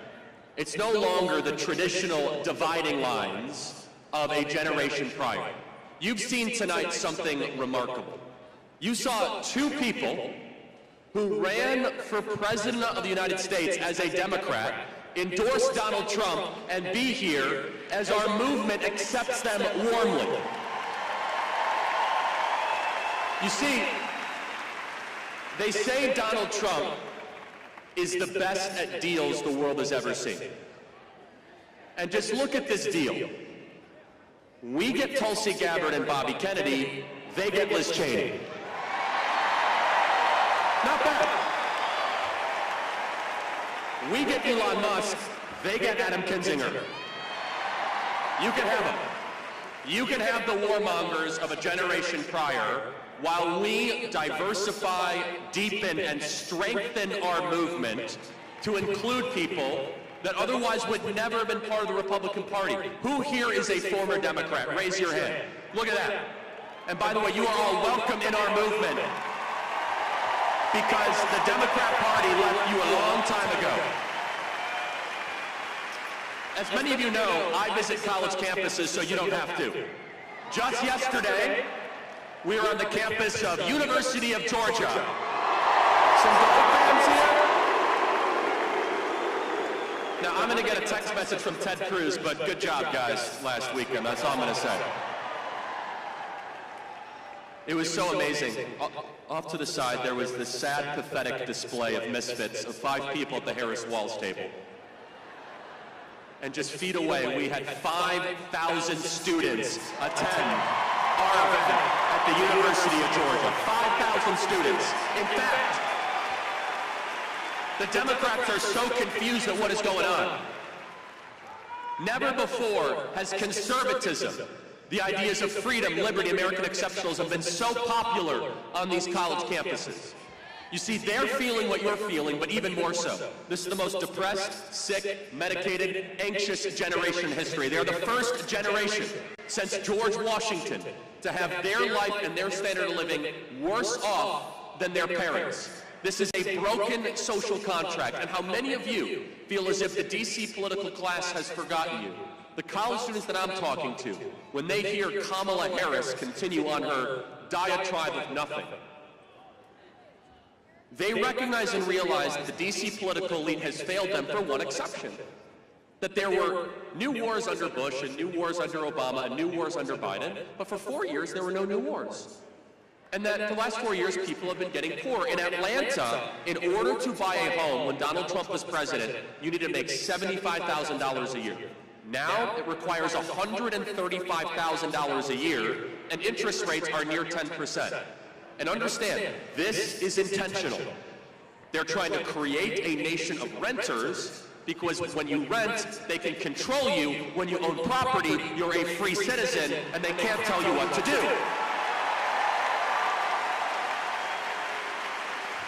In order to create more conservatives and more people who love the country, you need to have the 3 M's. Young people need to get married, they need to mate, and get a mortgage. The 3 M's are 3 things the Democrat Party is against. They do not celebrate marriage. They certainly do not celebrate having children. They had an abortion truck at their national convention, and they're making it harder than ever to buy a home. Donald Trump is running on a once-in-a-generation campaign to revitalize the American dream for a generation that has been mortgaged by the DC political class over the last 50 years. And where we are right now in Georgia will determine the future of America. You see, we are doing exceedingly well with early voting right now. And this is a very important distinction.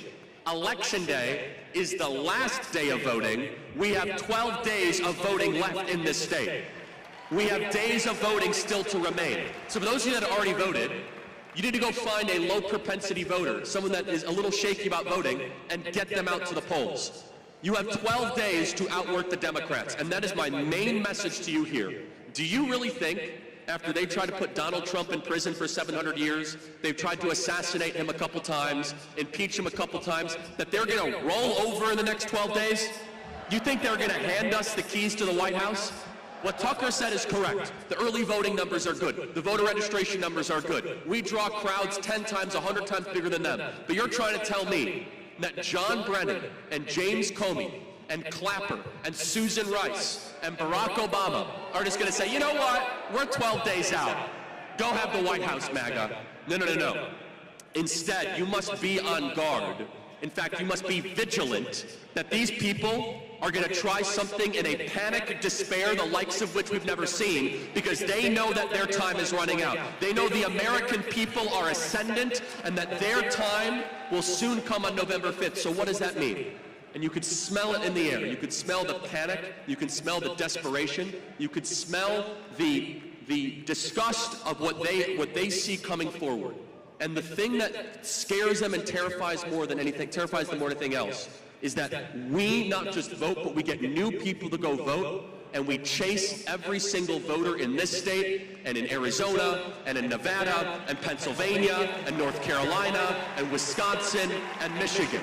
You see, you're going to be able to tell your kids and your grandkids about this moment. You're going to be able to tell them about the moment that you were in Georgia, and the entire country was put in jeopardy. You were going to be able to tell them about when the Constitution was put in suspense. And that is why this election feels bigger than any other election that we lived through. Because it's not just the typical corporate tax rate debate that we have enjoyed. Instead, it is so much bigger. It is civilizational defining. And you need to go to every single person you know and say, are you voting for Trump? I don't know if I'm going to vote. And you have to repeat this. You say, no new wars, no tax on tips, no tax on overtime, no tax on Social Security, largest deportation effort ever, drill baby drill, gas prices low, restoration of the Constitution, Supreme Court justices we can trust, and an end to the lawfare. Those 10 things you tell every swing voter you know in this state, and you commit it to memory.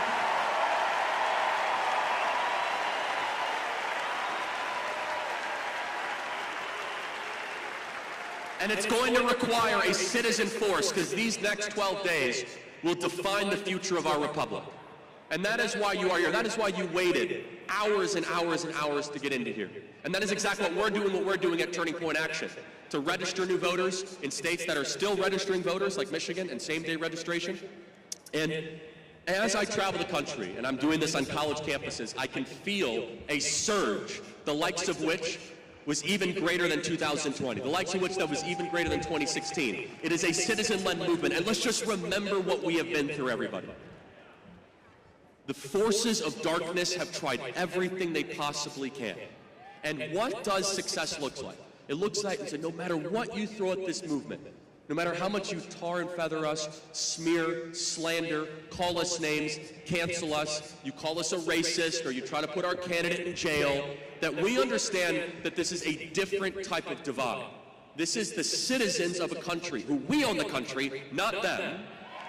We own the country, not them.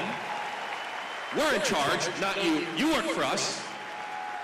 And we are going to send a message. And Donald Trump is a metaphorical, you hear that, media? A metaphorical Tomahawk missile against the DC ruling regime to send them a reminder, we're in charge, you're not, we're the boss, you're not. You see, the media, they're starting to really get upset. You say, why is it that people are still voting Trump after all these things? It's because of all these things that we're still voting for Trump. Because I look at a man who refuses to give up. They say, well, is this someone that you want your kids to grow up and to look up to? I say, yes, I'm going to tell my son that in the line of fire, that if you ever think as if things could ever get dark and you rise and you say, fight, fight, fight, I want my son to be like that one day.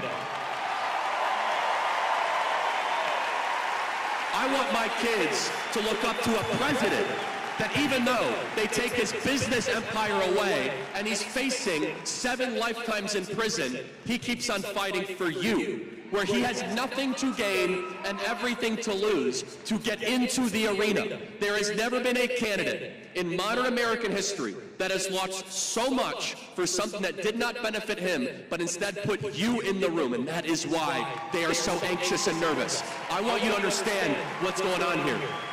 Right now, they are popping pills at Pfizer that Bobby Kennedy might run the FDA and the CDC, everybody.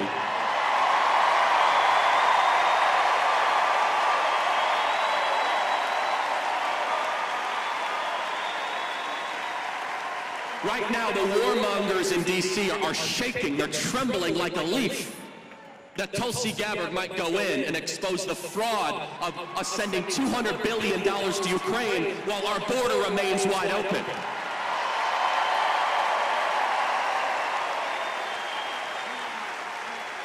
The government gangsters, as Kash Patel would put it, that have robbed us blind, they're starting to get really nervous saying, is Elon Musk really going to come in and look at our budgets? Oh, you better believe Elon Musk is going to come in and look at your budgets. The Department of Government Efficiencies are. And what a combo team, everybody. It is from people that have gained so much in the system and a bottom up, and the only people supporting Kamala Harris are the ones that are happy robbing more from you and covering up for their crimes. Let me say that again. The only people supporting Kamala Harris are comfortable robbing more from you and covering up for your crimes. For 50 years, this part of America has grown poorer while the Kingdom of Washington, D.C. has grown infinitely richer. The wealthiest counties in America are all centered around Washington, D.C. And the heartland of this country and the industrial base of this country, where the muscular class built this country, have seen their jobs shipped over to China, and we got a bunch of opioids in return, and piles of plastic, and deteriorated neighborhoods that we no longer recognize. And in a series of events that only God could orchestrate, in a series of events that only our divine Father could put together, the most unusual set of circumstances is that a billionaire from New York had to get in the arena to tell the other billionaires that have been robbing you, the game is over, you're fired, and the American people are back in charge again.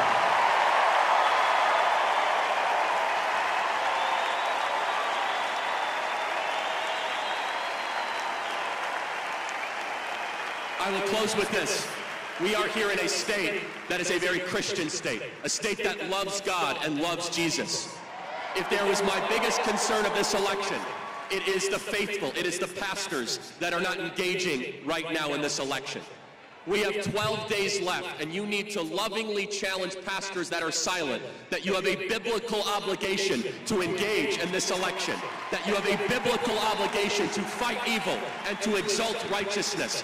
For no other reason than 320,000 missing kids on our southern border right now, which is modern-day slavery, and Donald Trump will put an end to it. Donald Trump is the most pro-life president in American history, as he was responsible for the reversal of Roe versus Wade, moved the embassy to Jerusalem, and more than anything else, everybody, is on the other side. The Democrat Party supports everything that God hates. The Democrat Party is espousing the death of the unborn, the mutilation of our teenage kids, open borders, the destruction of our sovereignty, the elimination of our currency status. I believe there is a spiritual battle happening around all of us, but don't expect a spiritual spiritual victory if our own pastors do not engage. Right now, this state is a Christian state. I want to see that to continue. But we need the faithful. We need those of you that have influence over your congregation to put pressure on your pastors. And those, if you're a pastor watching this right now, I hope this touches you. I hope you, and I'm looking right in the camera right now, I hope you give a Sunday sermon and you talk about how the Democrat Party believes everything that God hates. I hope you tell your congregation how to biblically vote. I hope you challenge them and tell them to get in the arena. Because everybody, we have 12 days of voting left. This state will determine the future of America. Go vote now. Fight evil. Get in the arena. And if we do that, on November 5th, we'll be looking at that beautiful CNN clip. Donald Trump elected the 47th president of the United States. God bless you guys.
the King Kong banging on your chest. You can beat the world, you can beat the war. You can talk the bad gold banging on his door.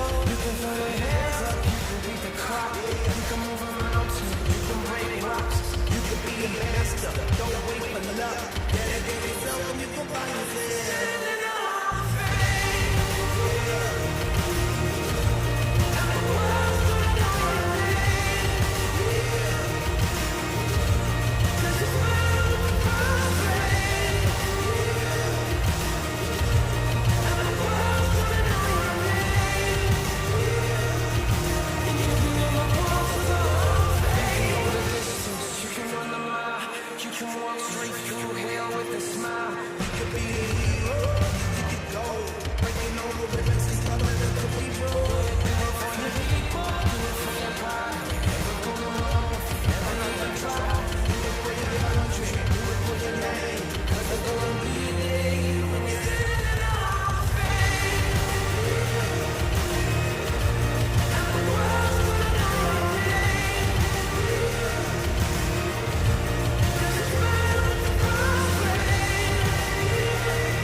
I just want you to know that. And tonight, let's enjoy life. Pitbull, Naya, Neo, that's right.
And now, give it up for Jason Aldean.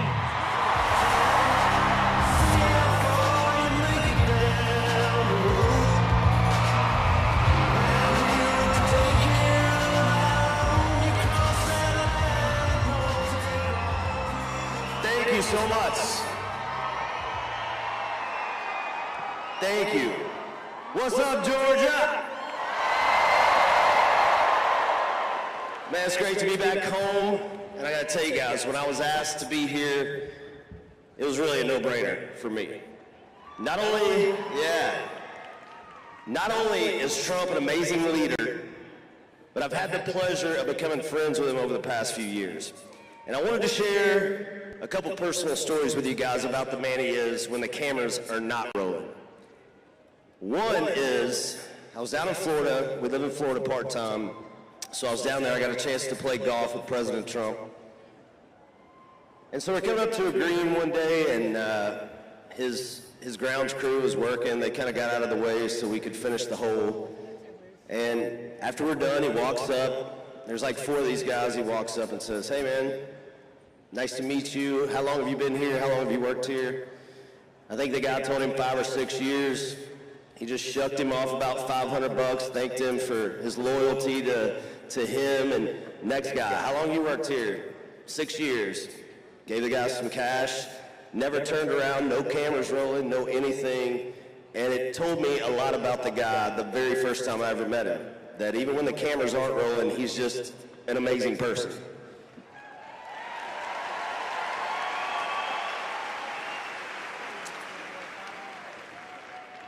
Number 2, the second story, and this was just a few weeks ago. After Hurricane Helene came through and devastated part of our state of Georgia here, in 5 days, President Trump raised over $6.5 million for Georgians to help rebuild our state.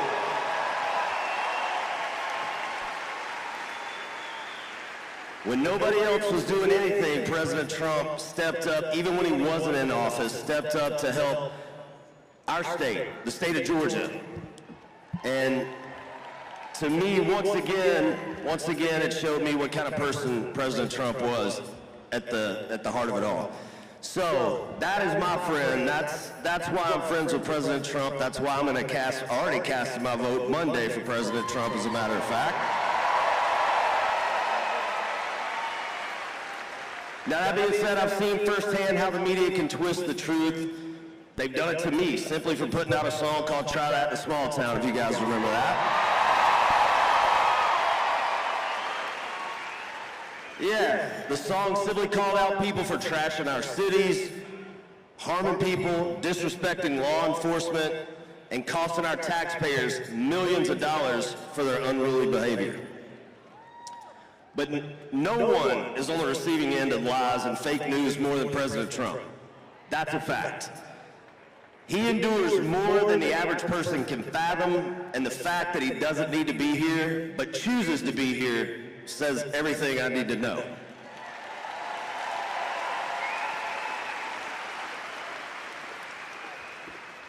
He's a president who, when knocked down, gets back up, raises his fist in the air, and says, "Fight."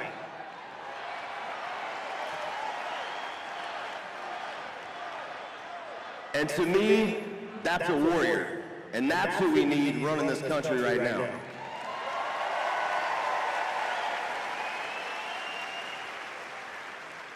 Georgia is so important to this election. It is a swing state, and every vote is necessary. So do not sit this one out. Get out and vote.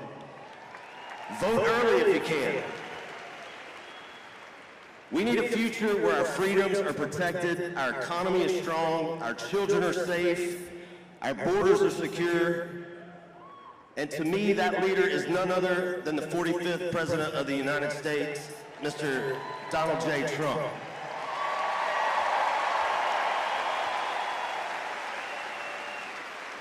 So ladies and gentlemen, please join me in welcoming, after this video is played for you guys. Everybody calm down. We're all ready, trust me.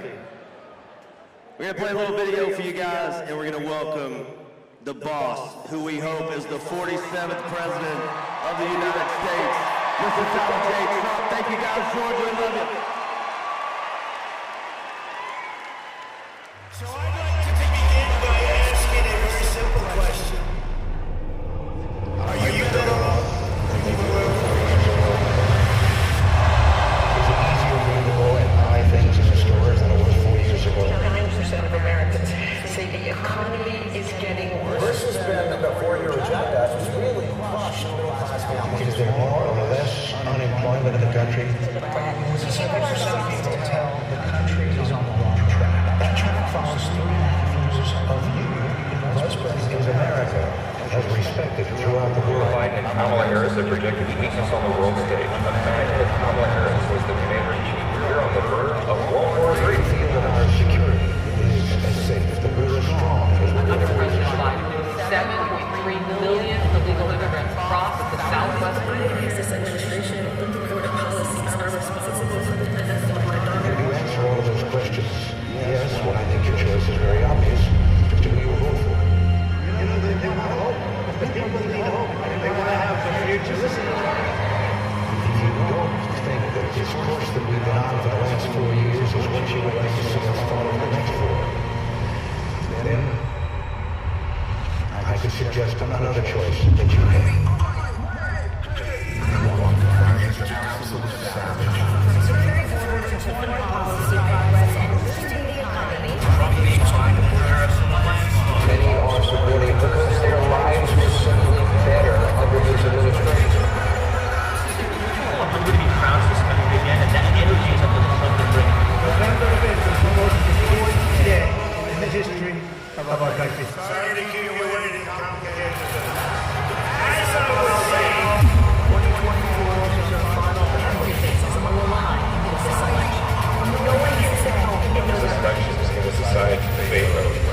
numbers are very, very good. There's a rumor.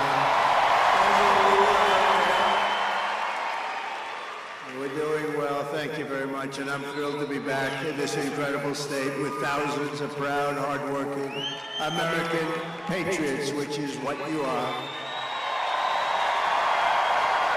And I'd like to begin by asking a very simple question.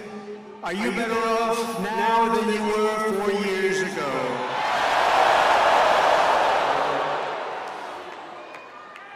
That was very unanimous, wasn't it? The answer is no. By any standard, the answer is no. And I'm here today with a message of hope for all Americans. With your vote in this election, I will end inflation. I will stop the invasion of criminals into our country. And I will bring back the American dream. I'm going to bring it back very quickly.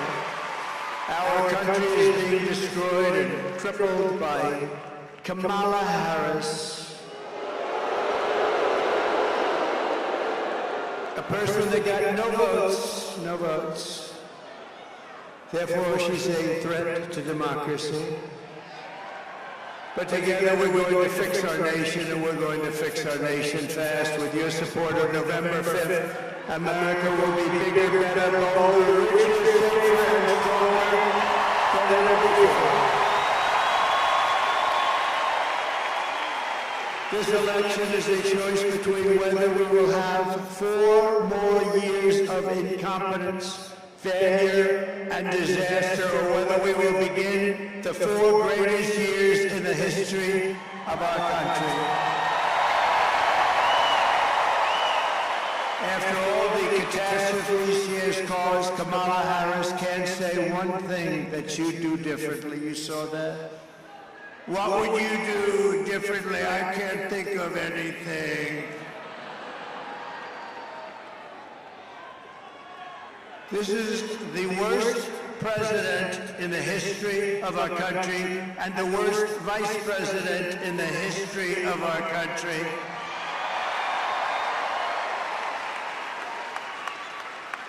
And Wrong Track just came out. 89% wrong track. I want to know who are the 11%? Who are they? Where are they? I'm asking you to be excited about the future of our country again. This will be America's new golden age. And remember, every problem facing us can be solved, but now the fate of our nation is in your hands. In Georgia, you have to stand up and you have to tell Kamala Harris that, Kamala, you've done a horrible job. You're the worst ever. There's never been anybody like you. You can't put 2 sentences together. The world is laughing at us because of you and Crooked Joe. Kamala, you're fired. Get out. Get out. Get out.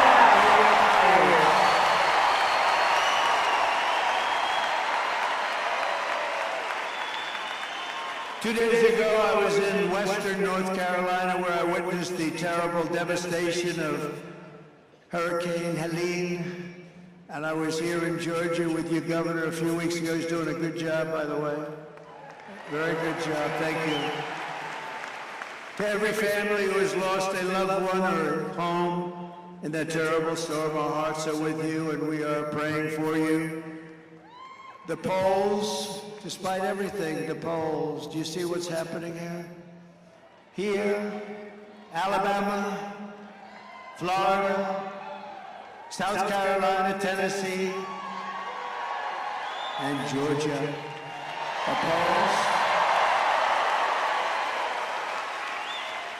The polls are through the roof, but what's better than that? The early voting is, people have never seen anything like it.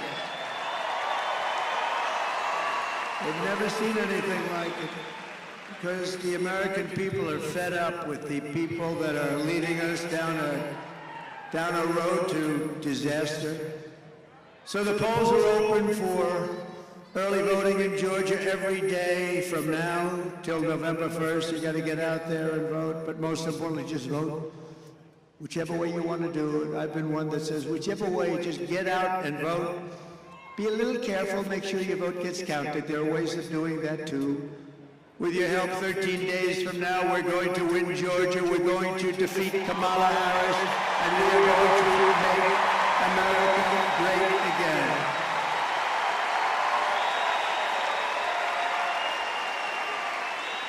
Thank you. What a nice crowd this is.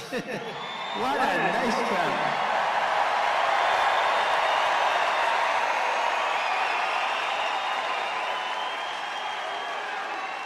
If Kamala gets 4 more years, she will obliterate our economy, kill millions of jobs, and destroy your family finances forever.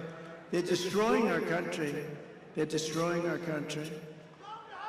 It's not even possible that they can be doing what they're doing to our country. They're either really bad people, they don't have a clue, maybe they're stupid people.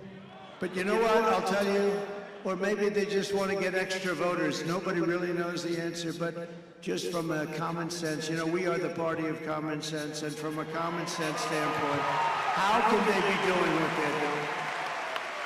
Kamala's inflation nightmare has already cost the typical family over $30,000 in higher prices, and now she wants to raise typical family taxes by nearly $3,000 a year. She has no idea. Did you see her today? She was asked kindergarten-type questions by MSDNC. She was unable to answer them. But the best is 60 Minutes. They changed her answer. Should I sue them? Should I sue? Should we sue 60 Minutes and CBS? Now think of it. They asked her a question on 60 Minutes, which is news. You know, these companies have to get licensed. And in the licensing, it says they have to be honest. They gave her a question. She gave an answer that was from a loony bin. They said, we can't have that. They took the answer out in its entirety, threw it away, and they put another answer in. And I think it's the biggest scandal in broadcasting history. That's what I think. It's election interference fraud.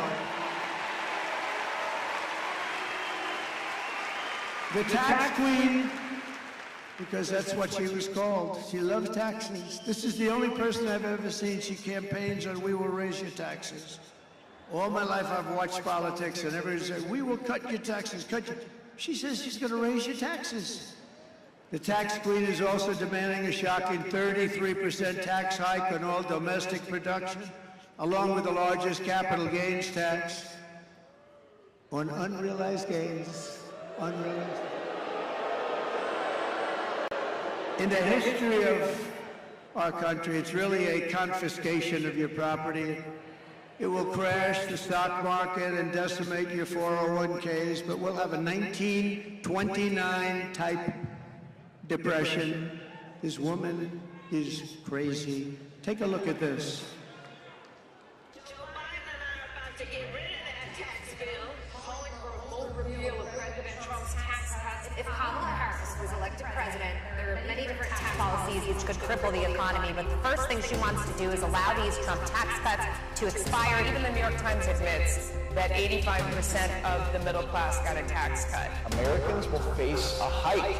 The Tax Foundation finding that a couple with 2 kids making $165,000 a year would have to pay over $2,400 more in taxes. And on day one, I will repeal that tax bill. Joe Biden and I are about to work to get rid of that tax cut. Joe and I are about to get rid of that tax bill. Joe Biden and I are about to get rid of that tax cut. Everything from a 70 to 80% tax rate. I think that's fantastic. We've got to increase the corporate tax rate. Part of that is going to be about repealing that tax bill that they just passed. And also looking at estate taxes are going to have to go up. We will tax capital gains. But we're going to have to raise corporate taxes. Taxing unrealized gains just doesn't seem fair in any sense of the word. When the value of your home goes up, you pay higher taxes even if you don't sell your home. Your value of your home never moves the way the stock moves to say, we're going to tax what you don't have. That's a sore point, and it's a big deal. Is that something you think she firmly believes in? I think it's part of the proposals of the campaign. Under my plan, there will also be a carbon fee. There has to be some connection between the fee and bad behaviors, and there has to be, and that we have to monitor whether it's going to be passed on to consumers. But I'm going to tell you that should never be the reason not to actually put a fee, and in particular, a carbon fee.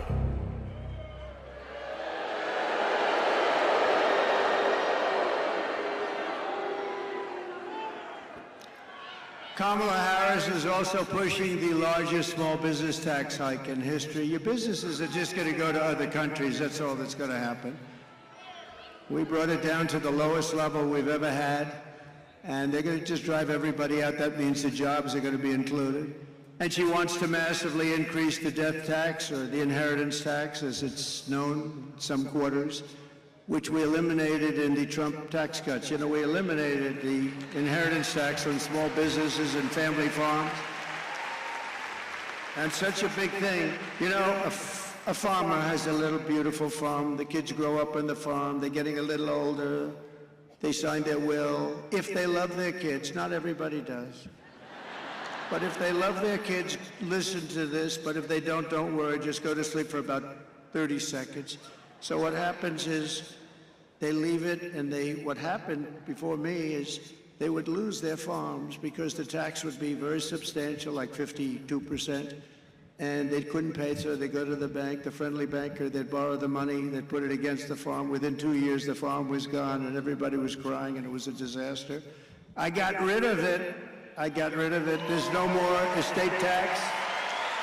There's no more estate tax on your beautiful family farm, and there's no or small business, and that's a big deal, and they want to end that. They don't want that. They don't like that. They want you to pay a nice big tax and destroy your lives. We're joined tonight by Michael Bellerman, president of the Associated Builders and Contractors, represent over 23,000 small businesses and construction companies. And as a builder, I am very honored to receive their endorsement. They gave me a unanimous endorsement today. Thank you very much. Thank you. It's a great honor. And we were also endorsed by, unanimously, the Border Patrol, unanimously.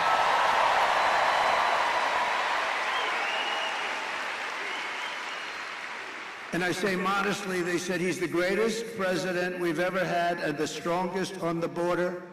They said it's not possible to be stronger. We had it down to the lowest level in history. Oh, by the way, should we drop my favorite chart in the entire world? I love it. Come, drop that chart, please. Drop it. Let's see, we're gonna, oh. There it is. I was looking at me. I started looking at me, and I'm looking, I do not like to wear, I don't like my hair tonight. I started looking at me, but I'd rather look at the chart. The chart, I wouldn't be here if it wasn't for that chart, right? Wouldn't be here. I wouldn't be here, but if you notice the arrow on the bottom, I take it to bed every night and I kiss it. Roll it up and just kiss it. See the arrow on the bottom? That is the day I left office. Look what happened after that. What they've done to our country is unbelievable. And that includes human trafficking, which is mostly in women. Do you know they lost 325,000 children in the last 3.5 years? Think of that. That's your biggest stadium, filled up many, many times, 325,000. They're either dead, they're sex slaves, or they're slaves, but they're missing. Probably most of them never to be seen again. This is under their open border, horrible, horrible policy, and nobody talks about it. The fake news, look at all of them back there. Look at all of them. That's a lot. That's a lot of fake news. The fake news won't talk about it. I've never seen, 325,000 children gone. They're gone. And the fake news doesn't write stories about it. They don't talk about it. And even when I put up, like we're going to see a couple of videos tonight, they never put the camera on the video. A friend of mine calls me, oh, I love watching you on television, but when you put up videos, and they're important videos, and instructive, and they teach you what the hell's going on, the camera can't move their damn little camera like this and like that. They're just like a piece of steel. And we say, move your camera. They won't do it because the executives back in New York and in California say, don't move that camera. You know, the camera operator does want to move it, but wants to keep his job. Can you believe it? They won't move the camera, so you won't see at home. I'm sorry to tell you. You won't see it. You won't see it. Horrible. So when you look at that, that was the best we had had, and it was going better. We had it done. The border was the most secure it ever was. And then they came in. They got rid of Remain in Mexico. That's pretty good, right? Remain in Mexico. Wasn't easy either. It was Remain in Mexico. When I said to the president of Mexico, he's a good guy. He's a socialist, but that's okay. These are minor details. But I said, listen, President, we want everybody to remain in Mexico before they come in. We want to check them out before they come in, Mr. President. He laughed at me. He said, that's so funny, Donald. Why would we have to do that? I said, you're going to do it 100%?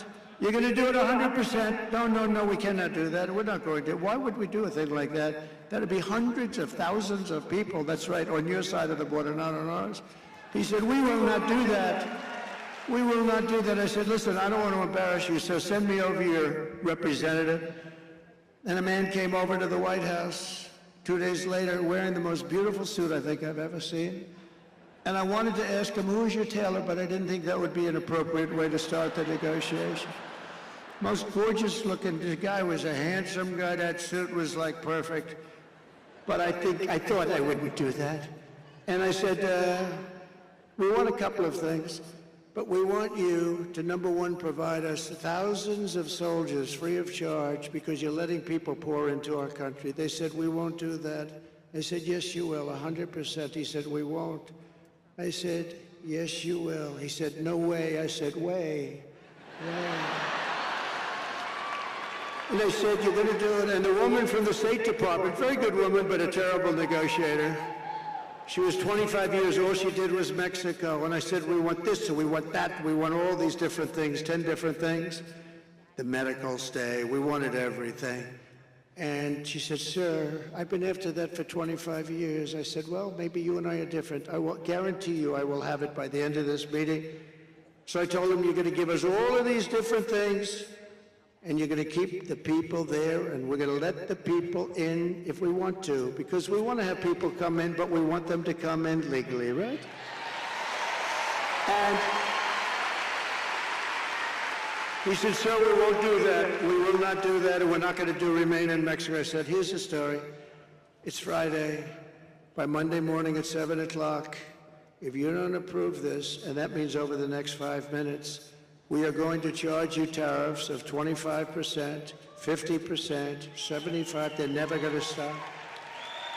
He said, sir, you can't do that. That's not fair, sir. I said, no, it's not fair that you're sending people through your country and into our country and destroying our country. It's not fair. That's what's not fair. So this goes into effect at 7 o'clock on Monday morning. Have a nice weekend. He comes back. May I see you in 5 minutes? May I make a call to Mexico? I said, are you going to call the president? Yes, I am. He comes back in 2 minutes. Sir, it would be our honor to supply you with soldiers. It would be our great honor to supply you with as many soldiers, free of charge, of course, sir. As many as you have no idea what I did in the White House. I stopped wars with France. France, you know the France story?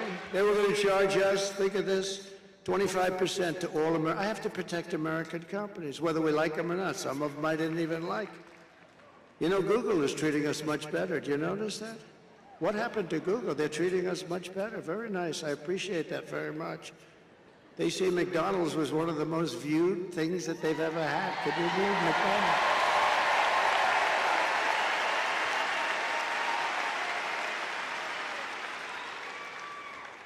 That was a hell of a one, right?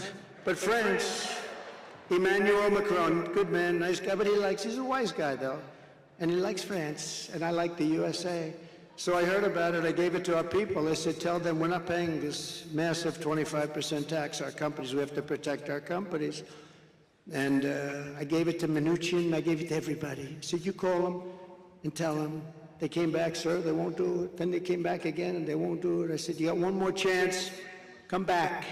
They came back, sir, they won't do it. And I called up Emmanuel, I said, get me Emmanuel Macron. I said, Emmanuel, here's the story. You're charging our companies very unfairly a 25% tax. Is that right? Yes, Donald. This was approved by our parliament or whatever the hell they have over there. What? There's 47 different names for that stuff. Yes, Donald, this was fully approved, and there's nothing much I can do about it. Emmanuel, here's the story. If you don't take that tax off, by the end of business hours today, I'm charging you a 100% tariff on every bottle of wine and champagne that comes in to the USA. And he said, Donald, that is not fair. I said, no, it's not fair that you're charging our companies this massive tax because they happen to be American companies. I said, we're not a stupid country anymore, Emmanuel. He's used to dealing with stupid people over here because we've had some beauties, the deals that we allow. Then he said, it's not fair. I said, you got 3 minutes, Emmanuel, tell me what to do. May I call you back? Yes, he calls me back. Donald, we have decided to remove the tax from American companies. I did that. I could stand up here. Nobody writes about this stuff. And I wish I put it on tape, but every time I say, oh, I'd love these conversations. I could tell you with Italy what I did. I could tell you. Here's the problem. Every time I think about I want to tape every conversation. The problem is then I start thinking about Richard Nixon did that, and I say, you know, let's do without the tape. We'll do without the tape. Now, every time I said, did we record that? No, sir, we did not. I wish, because some of them were classics. You could really hear something. But no, we don't want to do that. Richard Nixon, that was not good.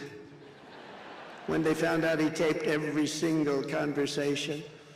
But under Kamala, the construction industry will be decimated. You have to vote Trump and we will rebuild America. We're going to rebuild America. We're going to do it quickly, too.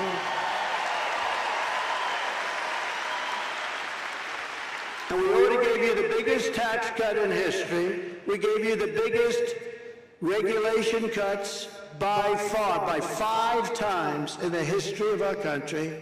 And you know, I went to the big business guys, they come in and they kiss my ass. It's unbelievable, these guys. You know, before I was president, Trump was on the phone. Tell him I'll call him back sometime. Once I became president, oh, sir, it's such a pleasure to speak to you, sir. It's such a great honor. Oh, I see him. It's unbelievable. It's unbelievable.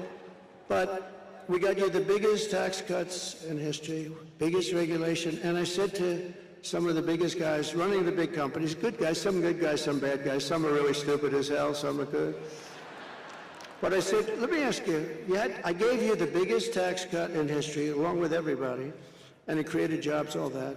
And I gave you the biggest regulation cuts in history. Which is better? Every single one of them said the regulation cuts were more important. People couldn't do anything. They couldn't build anything. They couldn't build plants. They couldn't build. I approved one in Louisiana. 14 years it was under, they know exactly which one, big LNG monster. $14 billion, too. $14 billion it was going to cost. I think Japan and other countries were putting up the money. After 14 years, they gave up, and I called my people together, and I said, we can't lose that. It's so good, number one. Number two, the jobs. Number three, I mean, it's just important that it's vital that we have it.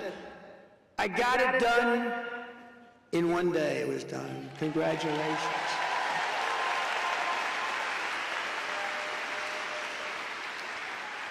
They use a lot of times the environment to try and stop projects. Not a lot of times, let's say every time, but we have to be very careful with that because we're all environmentalists, but we have to be very careful you destroy our country.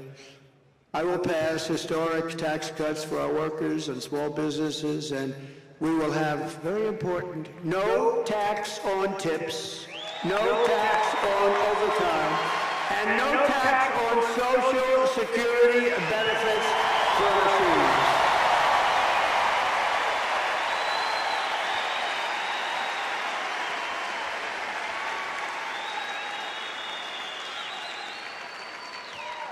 And we're also going to do something else, and this just came and I announced it in Detroit, because Detroit has been decimated. It's been decimated by stupid politicians. And it just came to me. I was called by some of the smartest guys on Wall Street. They said, how did you ever think of that? I use the paperclip. You know, the paperclip, very simple. They take a little piece of wire, they go like this. The guy became rich. And once everybody saw it, comes in a little box, 129 years ago, probably the same little box. And everybody said, why the hell didn't I think of that? Well, this is the same thing. Tax deduction on interest payments on a car. How about that? How about that? Nobody ever thought of it. And then I came up with a little wrinkle. But only if the car is built in the USA. Is that a good idea?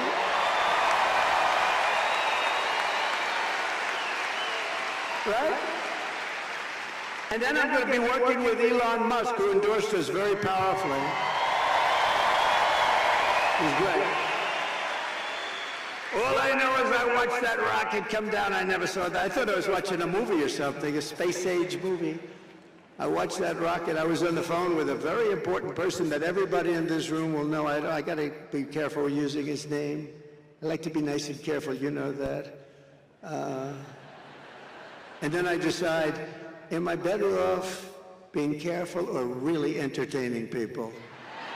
And I usually decide on the side of entertainment, and then I have problems. No, I'm talking to this very powerful big guy. We're talking, pop, pop, pop, pop, and I have the screen on the television, and it's muted. Can't hear the sound. And I'm seeing this rocket 20 stories tall, something like that, massive. And it used to be white, beautiful, polished white, and now it's all brown from that, like 1,000,000-degree temperature coming down, pouring down at 20,000 miles an hour. And it's pouring, and I see that thing, it's steaming and crazy, and the fire's all over the place, and I'm looking, and then I see the gantry, the big gantry, and I see the thing coming in and slowing down a little bit, but it's still going fast. And I tell this very important guy, listen, would you do me a favor? Hold it for a minute. I'm seeing, just hold it. Hold it. When you're leading in the polls and when you already were president, you can say that to important people. Just hold. So I take the phone, I put it down. The sad part is I never picked it up, I forgot. They'll say, he's cognitively imbalanced. He didn't pick up. These people, are they the worst?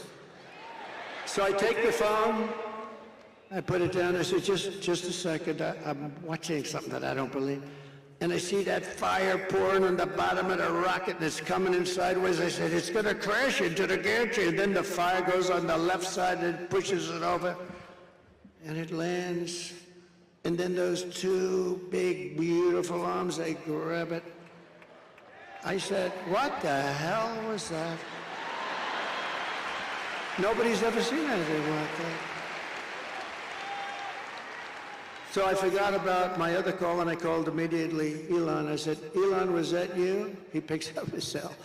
I said, was that you, Elon? Yes. I said, can anybody else do it? No. Can Russia do it? Can China do it? Can the USA do it outside of you? No, nobody else can do it. I said, what do you call those arms? He said, think of them as chopsticks. I said, that's the way they're like chopsticks. They just grab it, and they just put that thing down so beautifully. I said, that's great. So he's great. He gave me the most beautiful, you know where he is now? He's working in Pennsylvania, trying to get us lots of votes because he thinks it's so important. He's campaigning.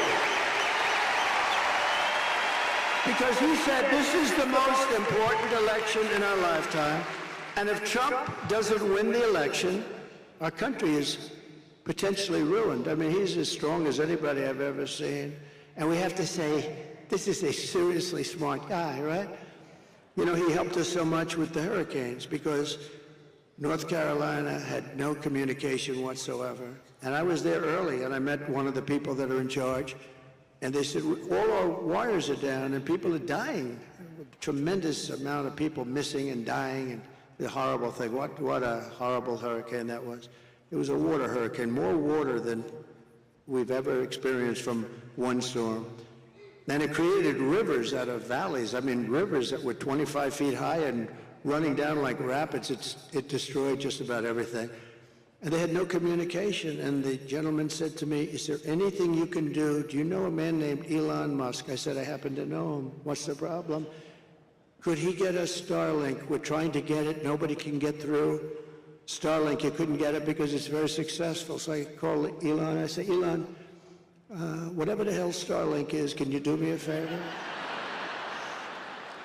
Can you get it to North Carolina? They need it so badly. And then we talked just for a couple of minutes, and the guy wires me, thank you very much for getting Starlink. I'm still on the phone with Elon. He said, sir, thank you very much for the Starlink. They said it's coming right away. I said, Elon, we didn't even hang up. How the hell did you do that? He said, that's my secret. He's really a great guy. And he gives up a lot. He gives up a lot.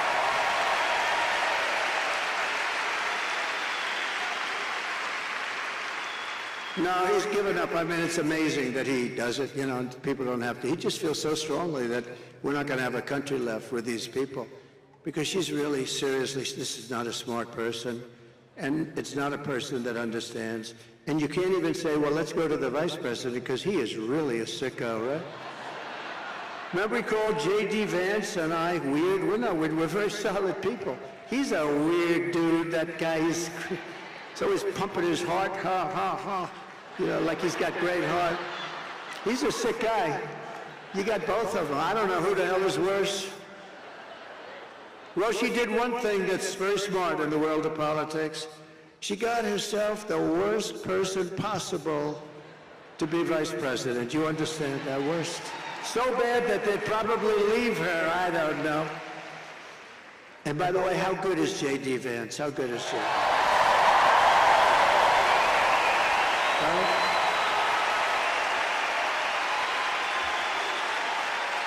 We drafted the athlete.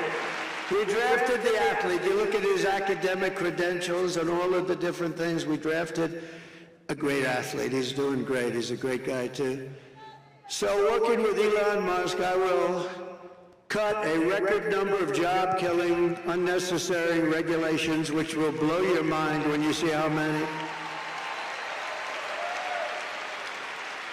And on day one of the Trump administration, I will terminate Kamala's insane electric vehicle mandate, and we will end the Green New scam once and for all. Once and for all. And we will quickly again, we were never energy independent until I came along. We were energy independent. We went from number 4 to number 1 in a couple of years. We have more liquid gold under our feet than Russia or Saudi Arabia. I got Anwar approved. It's as big potentially as Saudi Arabia. In the first week in office, crooked Joe Biden probably made a deal. Crooked Joe Biden terminated the approval. Ronald Reagan wanted it. He couldn't get it done. Everybody wanted it. I got it done. It was all set. They were all set to start drilling. One of the biggest finds anywhere in the world, as big they think as Saudi Arabia. And in the first week, they terminated. We will have that unterminated so fast. Alaska. But we will quickly become energy dependent again. We weren't energy independent before that.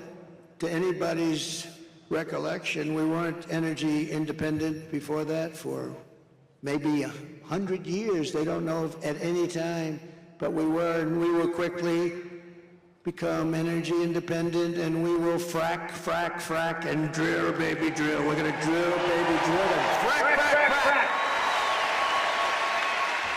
Now, she's not going to frack. Her whole life she's talking about, there will be no fracking. There will be no fracking.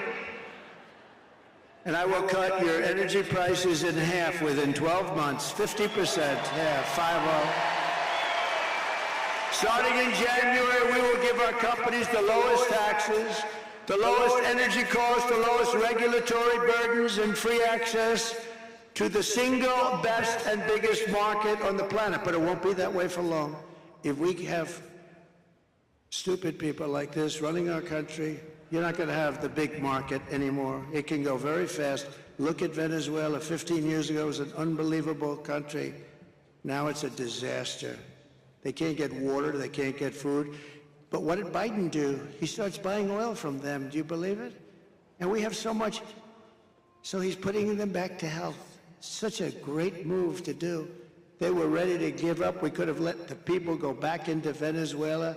This guy, I tell you, the worst. Jimmy Carter is the happiest man because his administration is brilliant compared to these two losers.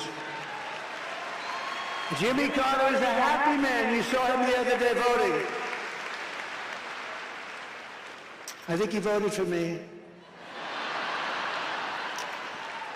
But only if they make their products here. This is it. Got to make their products. Everything is based on you got to make your products in America. No more making them in China, making them all over the place. And you got to hire American workers for the job. And if these companies don't make their products here, then they will pay a very stiff tariff when they send their products into the United States where they're made by somebody else or some other country. For the privilege of competing with our workers and our cherished but now very protected companies. We're going to protect these companies. We're going to have a lot of companies moving. You watch Detroit. Detroit, you know, for 40 years ago I've been hearing about Detroit's coming back. Never came back. It'll come back so fast with a series of brilliant incentives that won't cost us anything, but most importantly, tariffs and taxes. Everybody's going to be moving back into the country because they're not going to want to pay. And one quick story, just a quick, should I say it or should I just get the hell out of here? One quick story. I thought you were going to say that. One quick story. So about a year and a half ago, the largest builder of auto plants, who I know, John, I said, I want to see one of your factories that you're building. He's the biggest. And he said, okay. I said, where would we go? Mexico. I said, I don't want to go to Mexico. What the hell do I want to go? I want to see one here. Well, we don't build them big here. He builds them all over the world. He doesn't care. He builds them wherever the hell they pay him. And that's, by the way, with companies, that's why they move out of our country in 2 minutes if they're not going to be given the right deal. So I said, no, I don't want to go to Mexico. I said, well, the big ones are built in Mexico. I'm sorry.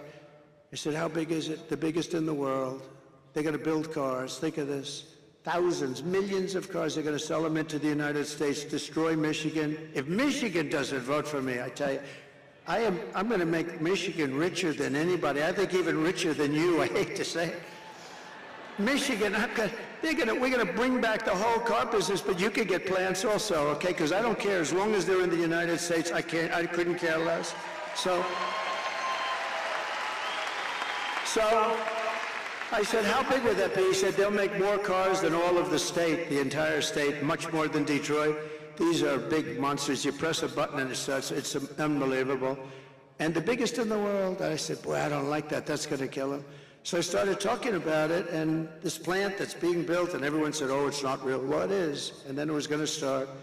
And then last week I spoke in front of the Economic Club of Detroit, and I spoke about cars, and I talked about this plant. And in the audience, just like right where you're sitting, sir, good-looking guy, stand up, please. Right you, that's right. Yeah, stand up. Right in your seat. That's where he sat, right there.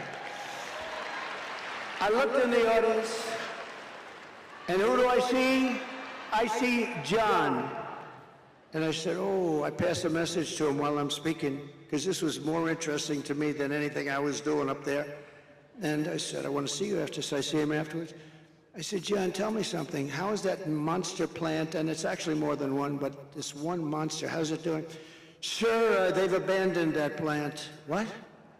That's great news, you know, because it's going to kill us. What do you mean they've abandoned? They think you're going to be elected president. You're going to put tariffs on their cars, and they won't be able to make any money. They're going to lose their shit. They've abandoned the plant. I said, that's the greatest thing I've ever heard. Marjorie, that's the greatest thing I've ever heard. So Michigan can now keep their car companies going, but in all fairness, those are old plants and stuff. Generally, we're going to give them the greatest new plants. We're going to give them plants that are going to be unbelievable. We're going to put the auto workers. You know, the auto workers want Trump. The Teamsters want Trump. Did you see the Teamsters? The rank and file of the Teamsters voted 62% for Trump. Never happened. Nothing like that ever happened before. The firemen nationwide voted for Trump. The firemen. Never happened before. Never happened before. But I will never apologize for defending America. I'm not going to do it. I will protect our workers. I will protect our jobs. I will protect our borders. I will protect our families. And I will protect the birthright of our children to live in the richest and most powerful nation on the face of the earth, and that's what we're going to have. Under Kamala,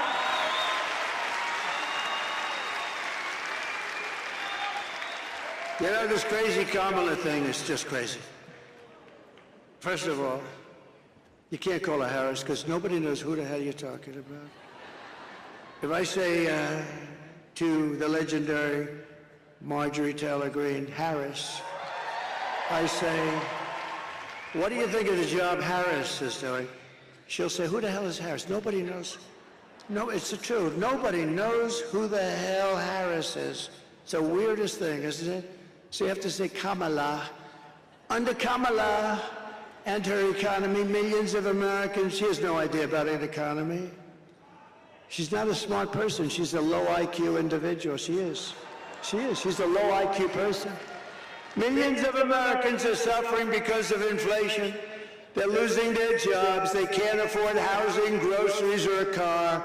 And yet Kamala is importing millions of illegals across our borders and giving them taxpayer benefits at your expense. And putting them into luxury hotels in New York and Chicago and Los Angeles while our veterans are sleeping outside of that hotel on the street. So you are witnessing the economic oppression of Americans to reward and enrich illegal aliens. But all of that stops 2 weeks from now.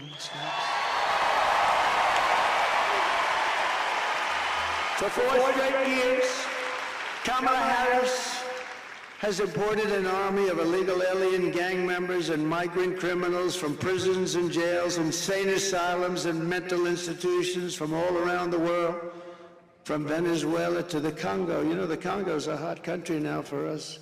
They're sending us their prisoners by the thousands. All over the world, they're coming in. From the Middle East, they're coming in. Their prisons are being opened. Venezuela, their prisons. I would do the same thing. I would do it. I would have done it faster than any of them. Venezuela still has some prisoners left. I mean, it's amazing that they've been so nice to us. They're depositing their prisoners. They're dumping. We're a dumping ground. They're dumping their prisoners, their gang members, their drug lords into the United States of America because they say that America is run by stupid people and they have open borders. They have an open border where anybody can come in, just walk across. Historically, when you have swastikas on your forehead and swastikas all over your cheek and lots of other symbols all over your face, historically that person isn't going to be a tremendous help to our economy. And yet they walk through that open border and probably say, man, are these people stupid? And then they start to kill. They kill. And we built over 500 miles of wall, and we were going to add 200 miles of wall. and it was already made as per specifications of the Great Border Patrol. They want steel, they want concrete, and they want rebar. I wanted just plank. I wanted concrete, beautiful, like long spans of I'm very good at construction, actually. I wanted long spans of concrete plank. They didn't want it. They said you have to have steel because they cut through concrete too easily. We had a whole big deal. But we gave them just what they want. Even the anti-climb panel on the top. Do you know the big panel of steel? I hate it. I hate the look of it. But guess what? It's called an anti-climb panel for a reason. Put it up there. We have great stuff, very expensive to build, hardened concrete and hardened steel, very hard to cut even with a blowtorch. I had a very hard time taking it down. And then I ordered 200 miles more, and we could have had it put up in 3 weeks to 4 weeks, and they didn't want to put it up. And then they started selling it for 5 cents on the dollar for steel, okay? And then she resettled these people into your communities all over America, and they're the roughest people.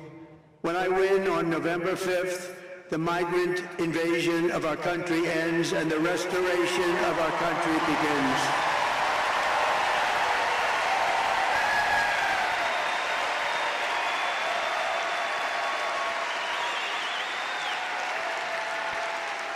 One of the deadliest and most vicious migrant gangs that Kamala has imported into our country through her open border policy.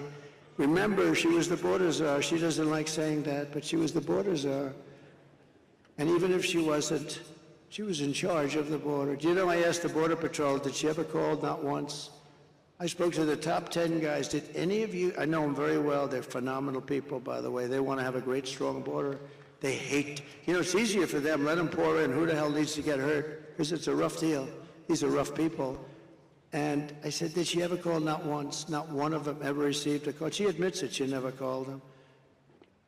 But the savage Venezuelan prison gang, Tren de Aragua, have you heard of them? They're a lovely group of people, Tren de Aragua, that has taken over apartment complexes and unleashing a violent terror spree all over America, but specifically in Aurora, Colorado, where the governor is petrified of them.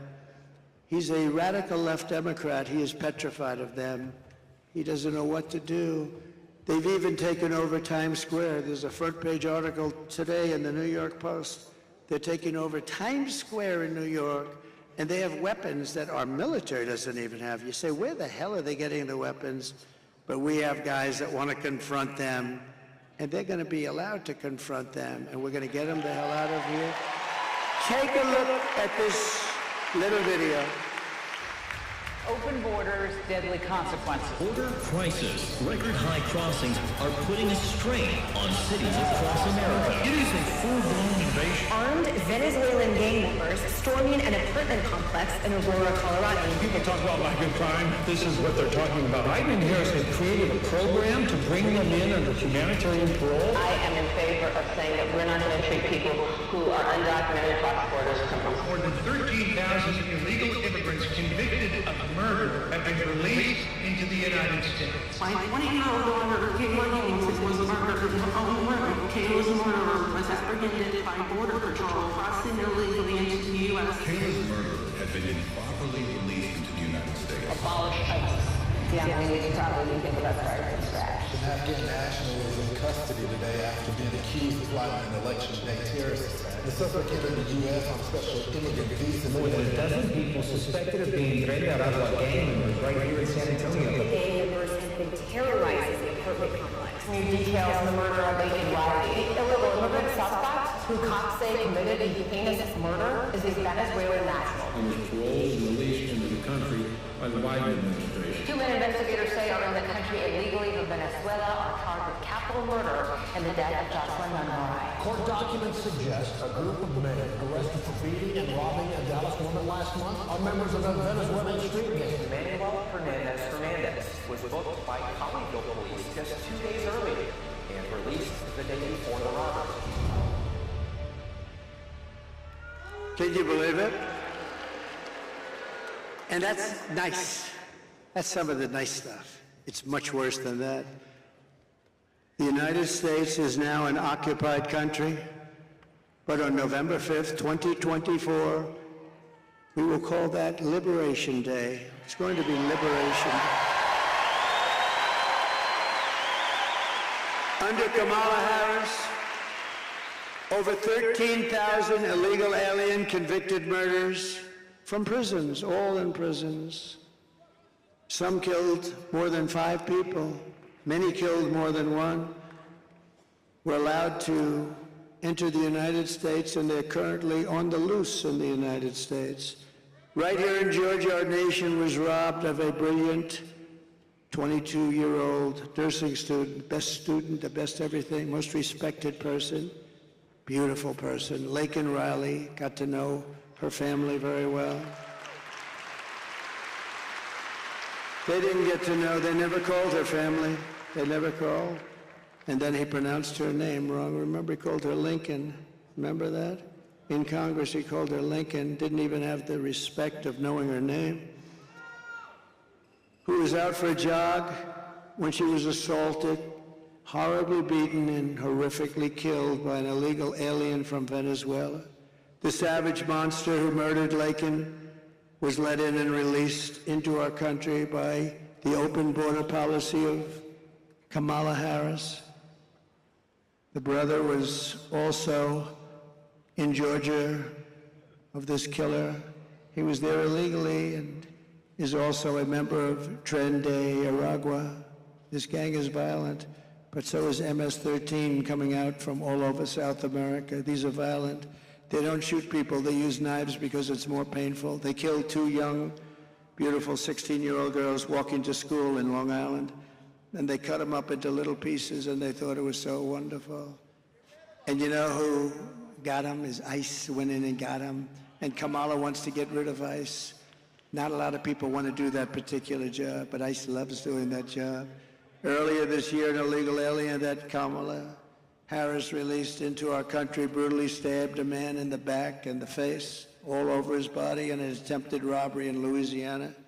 The week before, he raped a 14-year-old girl with a knife to her throat. He's killed other people. Immediately upon taking the oath of office, I will launch the largest deportation program in American history.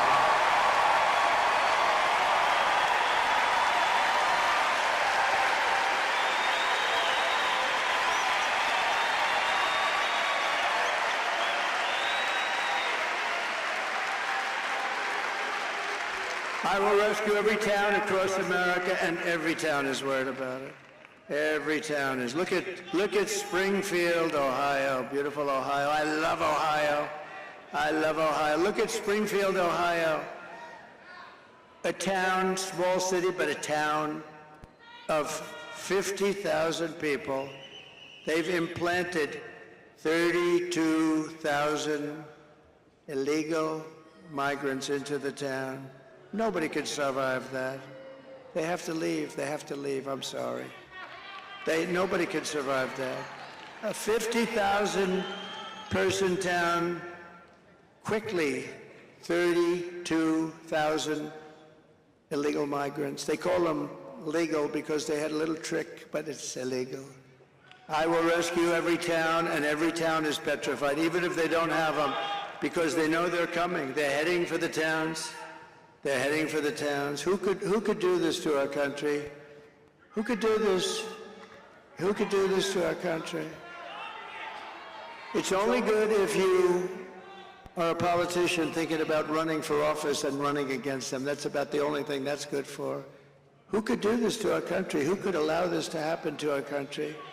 I will rescue every town across America that has been invaded and conquered, and we will put these vicious, bloodthirsty criminals in jail or kick them the hell out of the country, and we'll do it very fast.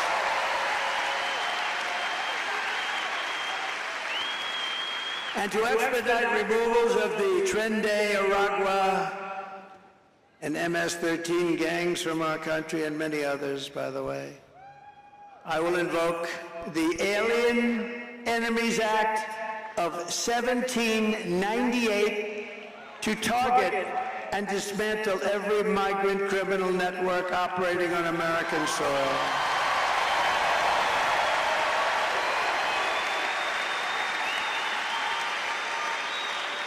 Think of that. We had to go back to 1798. That's when we had laws that were effective. 1798 we had to go back to. And if they come back into our country, it's an automatic 10 years in jail with no possibility of parole. Automatic if they come back into our country. And I'm hereby calling for the death penalty for any migrant that kills an American citizen or a law enforcement officer.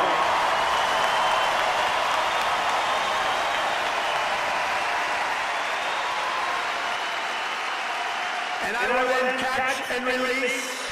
They'll be released into Mexico.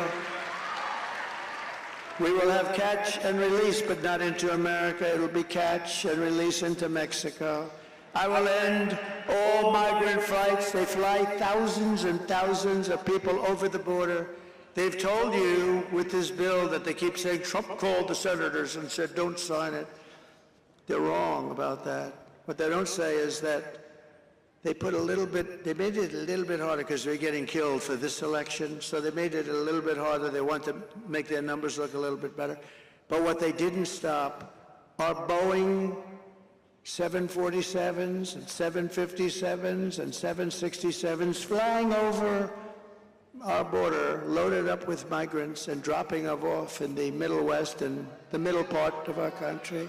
They forgot to tell us that, but we saw them. We said, what are all those big planes doing flying there? These people are bad people. So they didn't want to stop anything. I will immediately outlaw sanctuary cities in this country. They're sanctuary for criminals.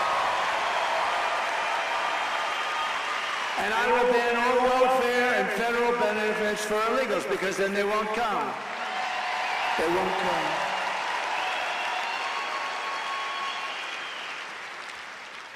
I mean, Gavin Newsom, one of the worst governors of the history of our country. Gavin Newsom, she destroyed San Francisco. Now she wants to destroy our country. That's Kamala. But she worked with Gavin Newsom. What they've done to California, you know, now we have more people leaving California, the most beautiful place. And I tell people I hurt myself when I say that because I have great property there. When I say that, this political game has not been good for me. But I don't care. It doesn't matter. It's peanuts. This is the whole thing. We're going to save our country. What the hell difference does it make? No, it's a killer. I have property in San Francisco, big property.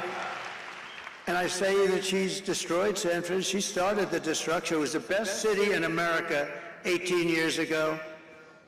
In California, what they've done to California, her, Gavin Newsom, the same group, it's just like terrible. They've destroyed it. And we're not going to let them destroy the United States of America. They've gone far enough. As we secure our borders and rebuild our economy, we are also going to make America healthy again. The Kamala healthcare plan will make our kids sicker and their diets more toxic. Under the Trump administration, we will get the toxic chemicals out of our food supply, and we will make our children healthier. We will spend more money on healthcare than any other nation, but think of that. You know, we do. I don't know if you know. We spend more money by far than any other nation. But we have more chronic health problems also than any nation. More childhood diseases than we did just a generation ago. Millions of Americans are realizing that something is wrong. By getting this fixed, not only will we have healthier families, we will save trillions and trillions of dollars and bring down the cost of health care. With us tonight is the man who's going to help us get it all straightened out, Robert F. Kennedy, Jr.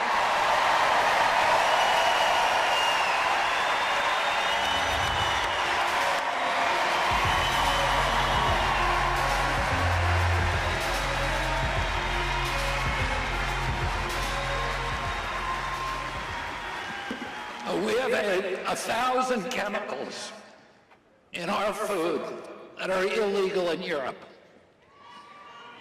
But the problem is not from those chemicals. The big problem is corruption in our federal agencies.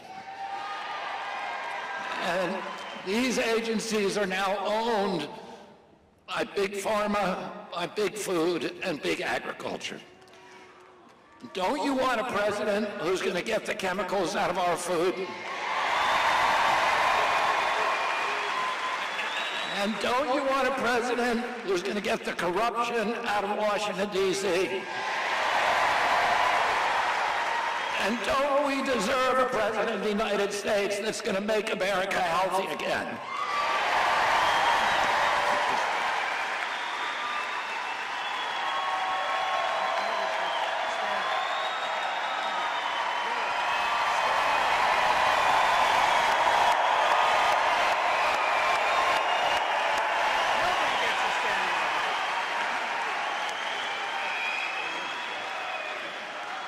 Thank you, Bobby.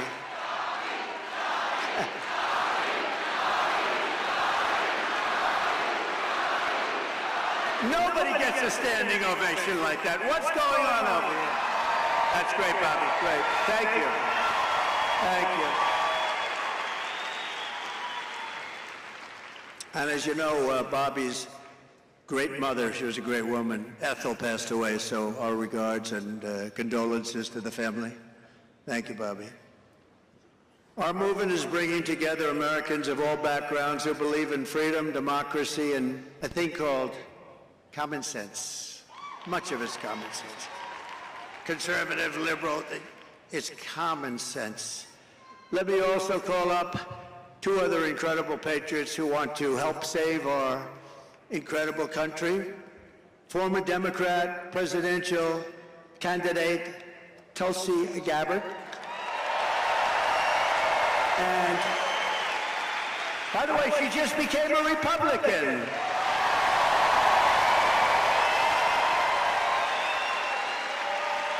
And a great man, a brilliant person, and a true character, Tucker Carlson.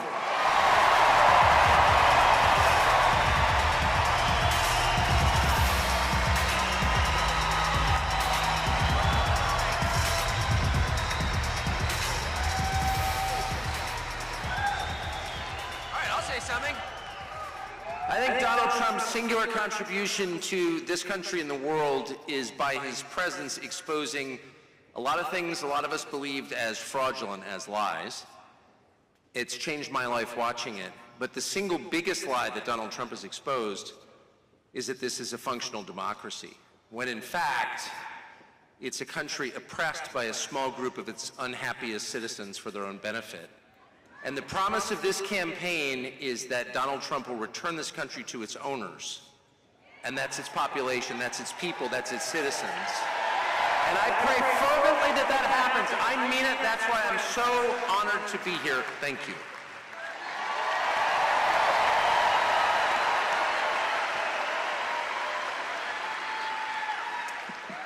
We have seen from the very beginning how much President Trump has been attacked, smeared, censored, the government weaponized against a candidate for president and a former president in ways that have never been seen in our country before.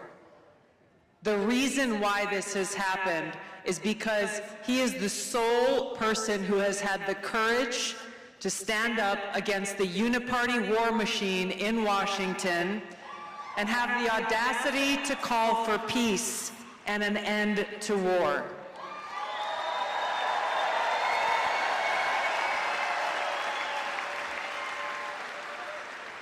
While he has challenged the swamp creatures in Washington, all of you have resoundingly nominated him for president 3 times in the last 3 presidential elections. We know whose side he stands on. He stands on the side of the people. He stands on the side of peace and prosperity and freedom for all Americans. It's why I'm proud to stand with President Trump and why we, the people, must vote to send him back to the White House and make America great again.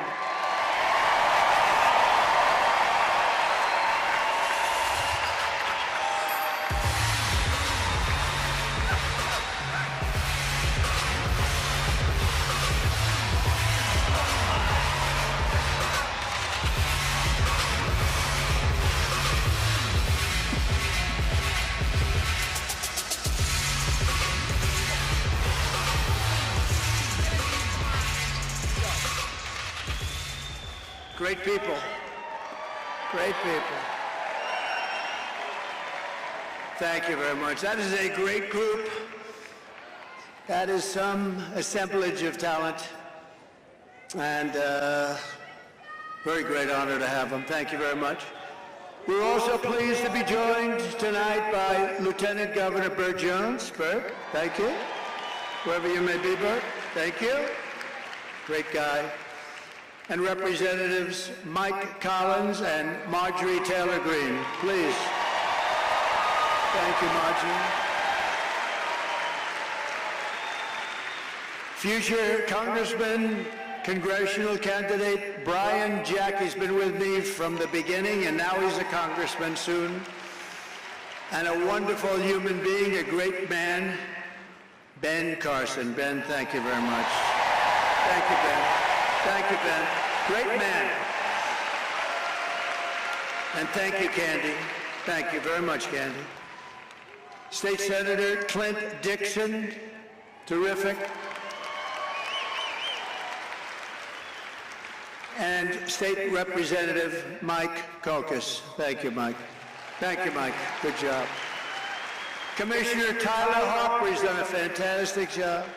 And Chairman of the Georgia Republican Party, Josh McCoon. Josh. Thank you. Where's Josh? That's good. Are we doing okay, Josh?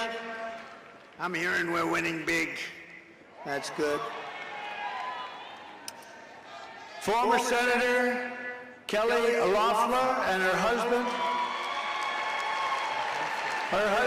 Thank you, Kelly. Thank you, darling. Jeff Specker, he owns the New York Stock Exchange. This guy's loaded. He owns the New York Stock Exchange. What's that like, Jeff?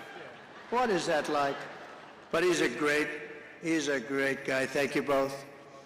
A man of tremendous faith, and everybody respects him. Jensen Franklin. Thank you, Jensen.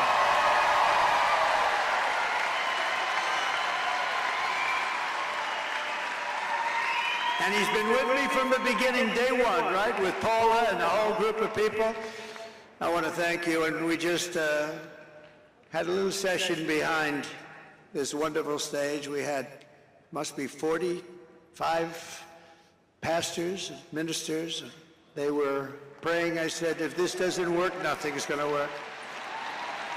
Nothing's going to work if that doesn't work. But thank you all. You're all incredible people. We have tremendous respect for you.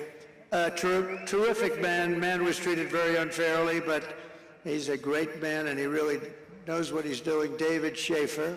David, thank you. Thank you, David. Where's David? Thank you, David. Great job, David. And the #1 country music artist, Jason Aldean. He's my friend, but he's talented. You know, I played golf with him, and I said, you're much better with a guitar than you are with a golf club. Much. And he wasn't insulted by that, but thank you. Great guy. My son, Eric Trump. Where is Eric? Thank you, Eric. He works. And a woman that likes me because I will not allow men to be in women's sports, Riley Gaines. Thank you, Riley. Not even for a day, Riley. We'll do it very fast. Benny Johnson, thank you very much. And Peter Navarro, thank you very much. And Steve Witkoff, one of the great entrepreneurs of our country, actually, Steve Witkoff. But I especially want to thank Charlie Kirk, because he is working so hard.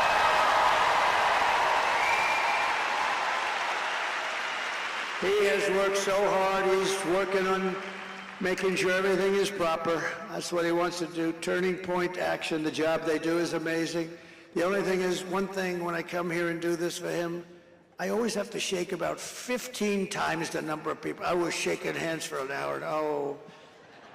I said, this must be a Charlie Kirk affair. But you know what? He's a fantastic person. The job he does with Turning Point, and I just want to congratulate him and thank him. He's working very hard.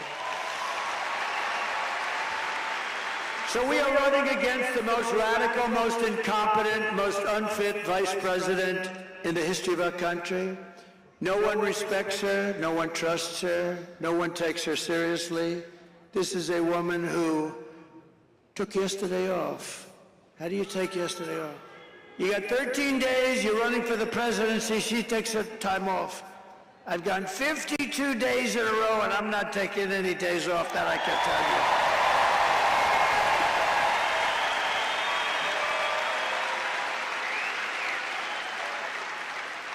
No, but she's, think of that, she's taking days off at levels not seen. I hear she's taking another one tomorrow or something. It's the craziest thing I've ever seen. Maybe she knows something we don't know. That's bad, right? Maybe she knows something we don't know. Does everybody understand that? Maybe. She takes a day to study for a simple interview with an MSDNC reporter, but then makes a fool of herself with answers that are so crazy. And we'll never forget 60 Minutes. We're never going to forget it. We can't. I think I'm going to sue them, actually, because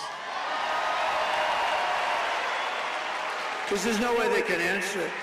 There's no way they can say, no, we don't like the answer she gave, and they immediately replace it with something. There's no way they can answer that. But we are not running against Kamala.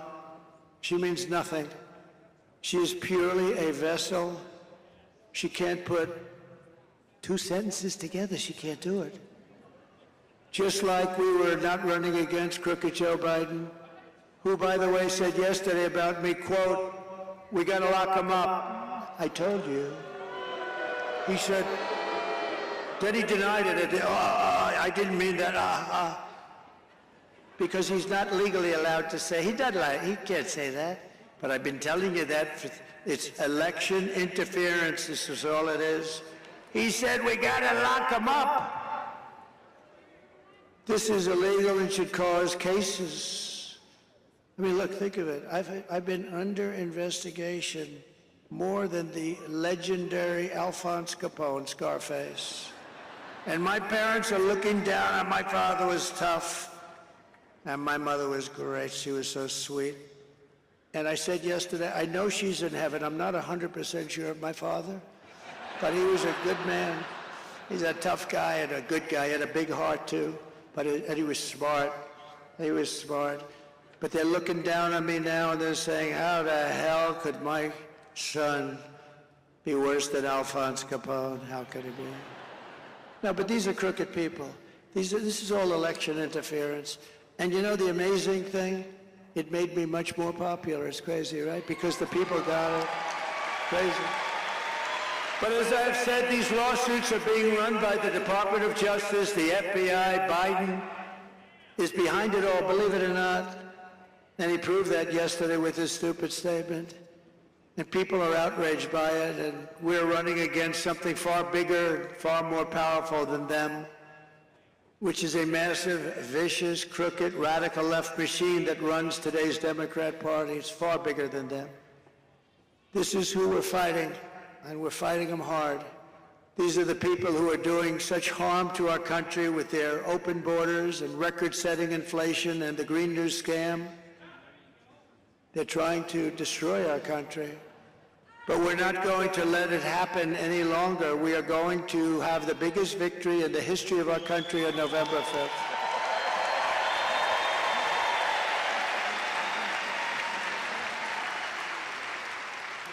We are going to make America great again, November 5th. We are going to make America, isn't it a beautiful expression, MAGA?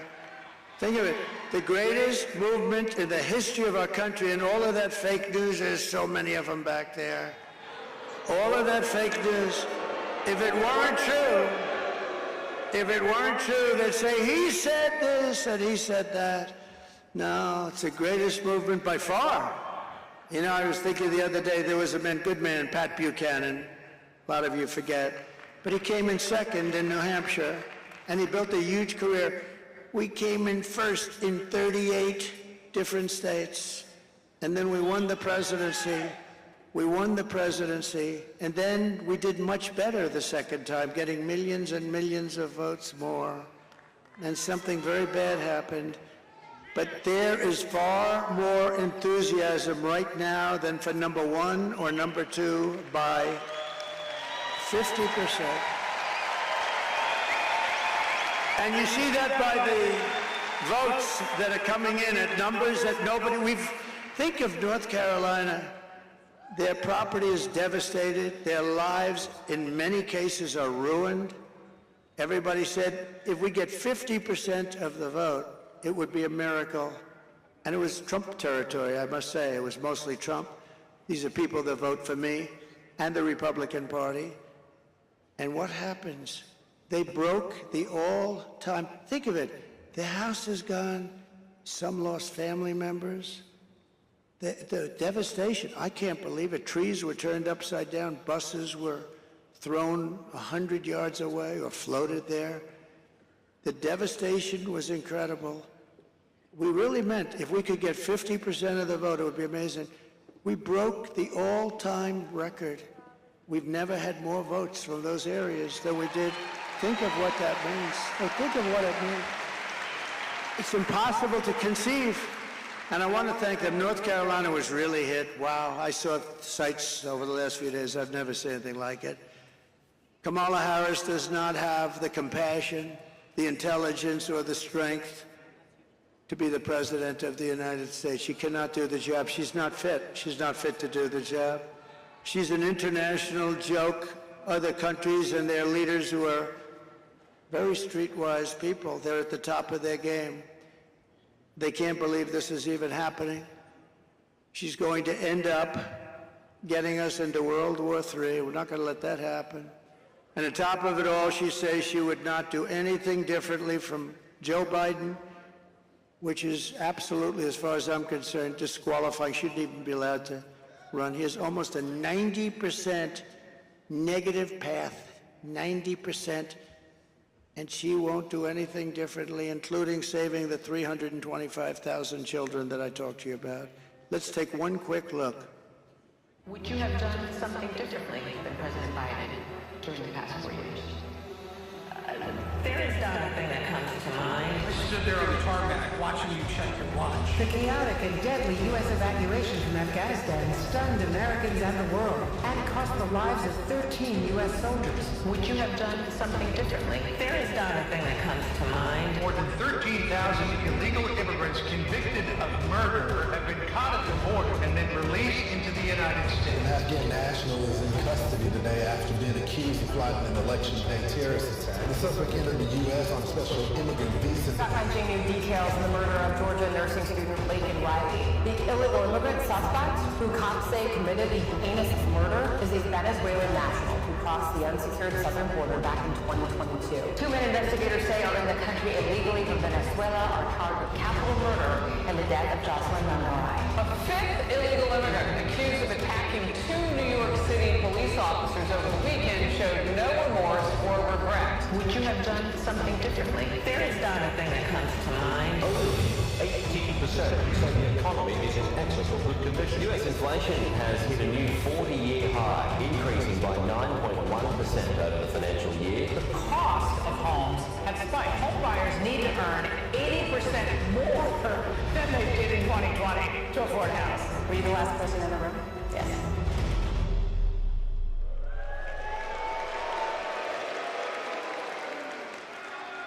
So in closing, here are the facts. Kamala Harris is a radical left Marxist rated even worse than Bernie Sanders or Pocahontas. She destroyed our economy. She was an original creator of defund the police, and anybody who wants to defund the police even for one day is not worthy of being President of the United States. Kamala Harris vowed to abolish ICE. She vowed repeatedly to ban fracking. As California Attorney General, she redefined child sex trafficking, assault with a deadly weapon, and rape of an unconscious person as nonviolent crimes. She pledged to confiscate your guns. She will confiscate your guns 100%, and endorsed a total ban on handgun ownership. She even called for free sex changes for illegal aliens in detention if they call for it. Think of it. Illegal aliens in detention, they got caught. If they want to have a sex change operation, she's in favor of it. And all at taxpayer expense. And very importantly, and you saw that the other day, she lied about working at McDonald's. She'd never worked there. She's a liar. And she wants to turn our country woke. Take a quick look at this, because we had that toughest. And remember this, I defeated ISIS with our military. They're not going woke. They're not going woke. You little scumbag! I got your name! I got your ass! You will not laugh! You will not cry! You will learn by the numbers! Happy Pride. Happy Pride Month, and actually, let's declare it a summer of Pride. So you're a killer! Sir, yes, sir! Let me see your war face! Sir, you got a war face? Ah! That's a war face! Now let me see your war face! Ah! Bullshit! You didn't convince me! Let me see your real war face!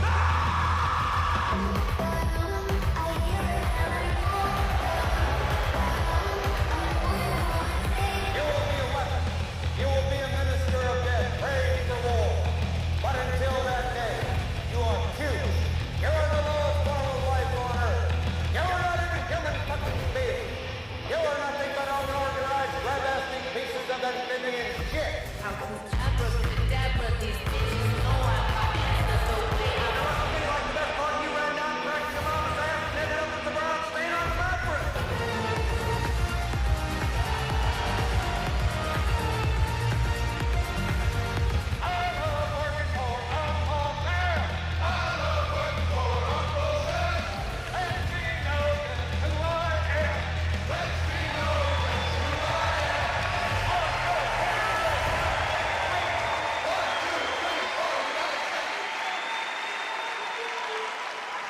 Thank you very much.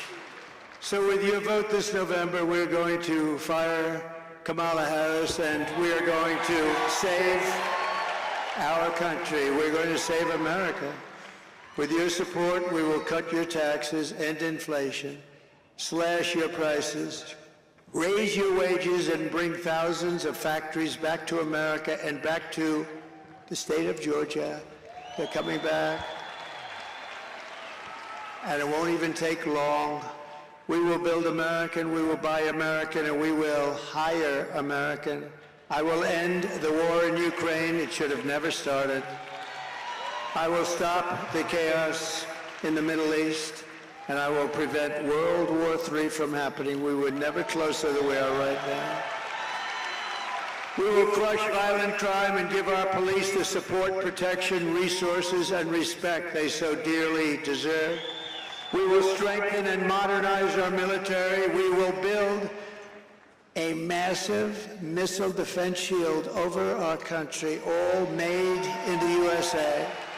Why shouldn't we have one? And we will land an American astronaut on Mars in a very short period of time. We will rebuild our cities, including our capital in Washington, D.C., making them safe, clean, and beautiful again. We will teach our children to love our country, to honor our history, and to always respect our great American flag. We will get critical race theory and transgender insanity the hell out of our schools.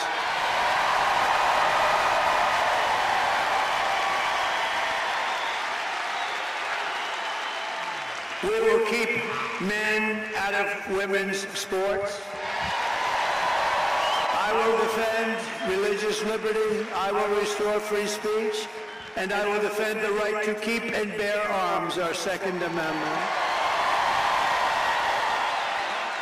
After years of building up foreign nations, defending foreign borders, and protecting foreign lands, we are finally going to build up our country, defend our borders, and protect our citizens. And we will stop illegal immigration once and for all. It will be ended. We will not be invaded. We will not be occupied. We will not be conquered. We will be a free and proud nation once again. Everyone will prosper. every family will thrive, and every day will be filled with opportunity and hope. But for that to happen, we must defeat Kamala Harris and stop her radical left agenda with a landslide that is too big to rig. Early voting is underway. Get everyone you know. Tell your husband, Harry, get out of that sofa, Harry, get out. Turn that damn football game off, Harry. You're going to vote, Harry. After all we have been through together, we stand on the verge of the 4 greatest years in the history of our country. That's what we're going to have.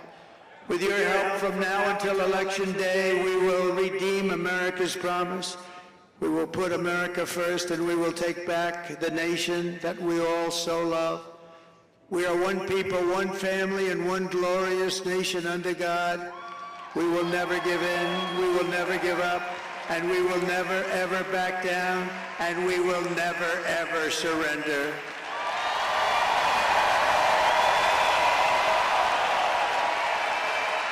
And together we will fight, fight, fight, and win, win, win. November 5th will be the most important day in the history of our country. You will be so proud of your vote when you look back in 25 years, 50 years, a long time. You're going to be so proud. And together we will make America powerful again. We will make America wealthy again. We will make America healthy again. We will make America strong again. We will make America proud again. We will make America safe again.